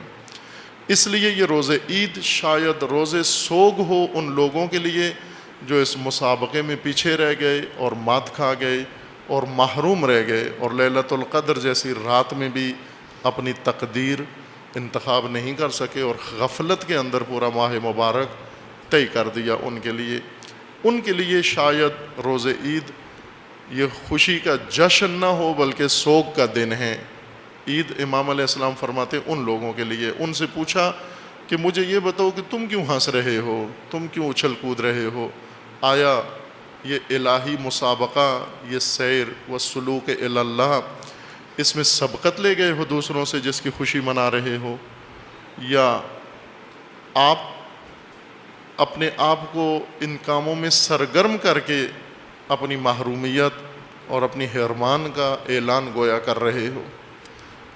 روز عید فطرت کا جشن ہے ان لوگوں کے لیے جنہوں نے اس ماہ عظیم میں توفیق نصیب کی ہوئی ہے، جنہیں امام علیہ السلام نے، امام چہارم نے ماہ رمضان کو رخصت کرتے ہوئے یہ فرمایا کہ اے پروردگار، اس ماہ کا حق ہم سے ادا نہیں ہو سکا، کوتاہی ہوئی، تقصیر ہوئی ہم سے، سستی ہوئی، غفلت کے ساتھ ہم اس کا حق ادا نہیں کر سکے، اور رمضان کا حق ادا کرنے کے لیے رمضان ہی کے اندر انسان کچھ کر سکتا ہے۔ تو امام علیہ السلام فرماتے ہیں اے پروردگار، مجھے طول عمر دے اگلے ماہ رمضان تک، تاکہ جو کوتاہی و سستی اس ماہ میں رہ گئی ہے اسے تلافی کر سکوں، اس لیے عمر طولانی دے، چونکہ اس ماہ سے ہٹ کر انسان کے لیے توفیقات کم ہو جاتی ہیں۔ جنہوں نے اس ماہ میں کچھ حاصل کیا ہے اور سب سے عظیم جو ثمر و اجر انہوں نے حاصل کیا ہے وہ تقوی ہے، تقوی الہی۔ یا ایھا الذین آمنوا کتب علیکم الصیام کما کتب علی الذین من قبلکم لعلکم تتقون۔ تقوی کے متعلق دو جگہ پر بحث ہوئی ہے یا ہو رہی ہے، ایک سنن الہی میں جو گزشتہ شب کی بات سے آغاز ہوا ہے مبحث تقوی، اور ایک نماز جمعہ میں تقوی کی بات کا ایک حصہ وہاں بیان ہو رہا ہے۔ یہاں گنجائش نہیں تاکہ میں آپ کی خدمت میں عرض کر سکوں کہ تقوی کتنی عظیم چیز ہے جو خداوند تبارک و تعالیٰ نے روزے کے اجر و مقصود کے طور پر ذکر فرمائی ہے۔ انشاءاللہ مومنین کرام و دوستان و بالخصوص جوانان ان دو مباحث کو انشاءاللہ پیگیری کریں گے۔ اپنا دامن سمیٹ کر ہم سے رخصت ہو گیا ہے، اور ہم وہی الفاظ جو حضرت سید ساجدین زین العابدین علیہ الصلاۃ والسلام نے ماہ مبارک رمضان کو وداع کرتے ہوئے، رخصت کرتے ہوئے دعائے شریف وداع رمضان میں صحیفہ کی دعا میں بیان فرمائے ہیں، ان کے ساتھ کہ السلام علیکہ یا شہر اللہ، درود ہو آپ پر اے ماہ خدا، اے ماہ مغفرت، اے ماہ برکت، اور اے عظیم توفیق اللہ کی طرف سے جو ہمیں نصیب ہوئی اور ہم سے رخصت بھی ہو گئی، اور مفارقت اس طرح کی جس کی مفارقت تحمل نہ ہو سکے و برداشت نہ ہو سکے۔ حضرت سید ساجدین اس طرح ماہ مبارک رمضان کو وداع کرتے تھے جس طرح کسی جنازے کو رخصت کیا جاتا ہے، انہی الفاظ کے ساتھ کہ کل خطبہ نماز جمعہ میں وہ دعائے شریف پوری پڑھی مومنین کی خدمت میں کہ کس طرح امام اس ماہ کو رخصت و وداع کرتے تھے، اور ساتھ ہی امام کا یہ فرمانا ہے کہ اے ماہ رمضان تجھ پر درود و سلام ہو کہ تیری انتہا و تیرا اختتام عید پر ہے، وہ روز موعود کہ جس میں اللہ تعالیٰ نے مومنین کے لیے، بندگان خالص کے لیے، بندگان مخلص کے لیے اجر عظیم مقرر فرمایا ہے۔ ماہ رمضان ماہ صیام و قرآن و ماہ بندگی و ماہ سلوک الی اللہ و ماہ قرب و وصال الہی ہے، ماہ مقدرات و ماہ تقدیر ہے۔ صاحبان توفیق جو خوش نصیب و خوش قسمت ہیں و خوش توفیق، جنہوں نے یہ سارے مقامات اس ماہ میں حاصل کیے ہیں اور فائز ہوئے ہیں اس فوز عظیم پر، ہنیئن لہم و طوبی لہم و حسن و مآب۔ روز عید روز عودت ہے، واپسی کا دن ہے، ضیافت اللہ سے، مہمانی خدا سے انسان لوٹ کر آتا ہے۔ اعوذ باللہ من الشیطان الرجیم، بسم اللہ الرحمن الرحیم۔ الحمدللہ والصلاة والسلام علی رسول اللہ وآلہ آل اللہ، واللعنۃ الدائمۃ علی اعدائہم اعداء اللہ، من یوم عداوتہم الی یوم لقاء اللہ۔ عباد اللہ اوصیکم ونفسی بتقوی اللہ، اتقوا اللہ فإن خیر الزاد التقوی۔ بندگان خدا آپ سب کو اور اپنے نفس کو تقوی الہی کی دعوت دیتا ہوں، تقوی الہی کی تاکید کرتا ہوں اور نصیحت و وصیت کرتا ہوں۔ اپنی زندگی میں ہر عمل میں اور ہر معاملے میں تقوی الہی اختیار کریں۔ عید سعید فطر، عید اکبر و عید عظیم، عید اللہ، مومنین و مسلمین و عید شرف و کرامت و ذخر و مزید، عید رسول اللہ و عید امت رسول اللہ۔ آپ تمام مومنین مومنات، تمام عبادت گزاران و تمام بندگان خدا کو و تمام امت اسلامیہ کو تبریک و تہنیت عرض ہے اس دعا کے ساتھ کہ خداوند تبارک و تعالی آج اس یوم مبارک و یوم عظیم میں جو روز جوائز ہے اور روز اجر ہے، اللہ تعالیٰ کی جانب سے اپنے بندوں کے اعمال صالحہ کے لیے خداوند تعالیٰ سب کے اعمال صالحہ قبول فرمائے، اور آج اس یوم جزا و یوم اجر پروردگار ان اعمال کے بدلے خداوند تعالیٰ اجر عظیم سب کو عطا فرمائے۔ بہت عظیم مہینہ اللہ تعالیٰ کی طرف سے میسر آیا، شہر اللہ الاکبر، شہر مغفرت، ماہ رحمت و برکت، اور جو کچھ اپنے دامن میں خیرات و برکات و رحمت و مغفرت لے کر آیا تھا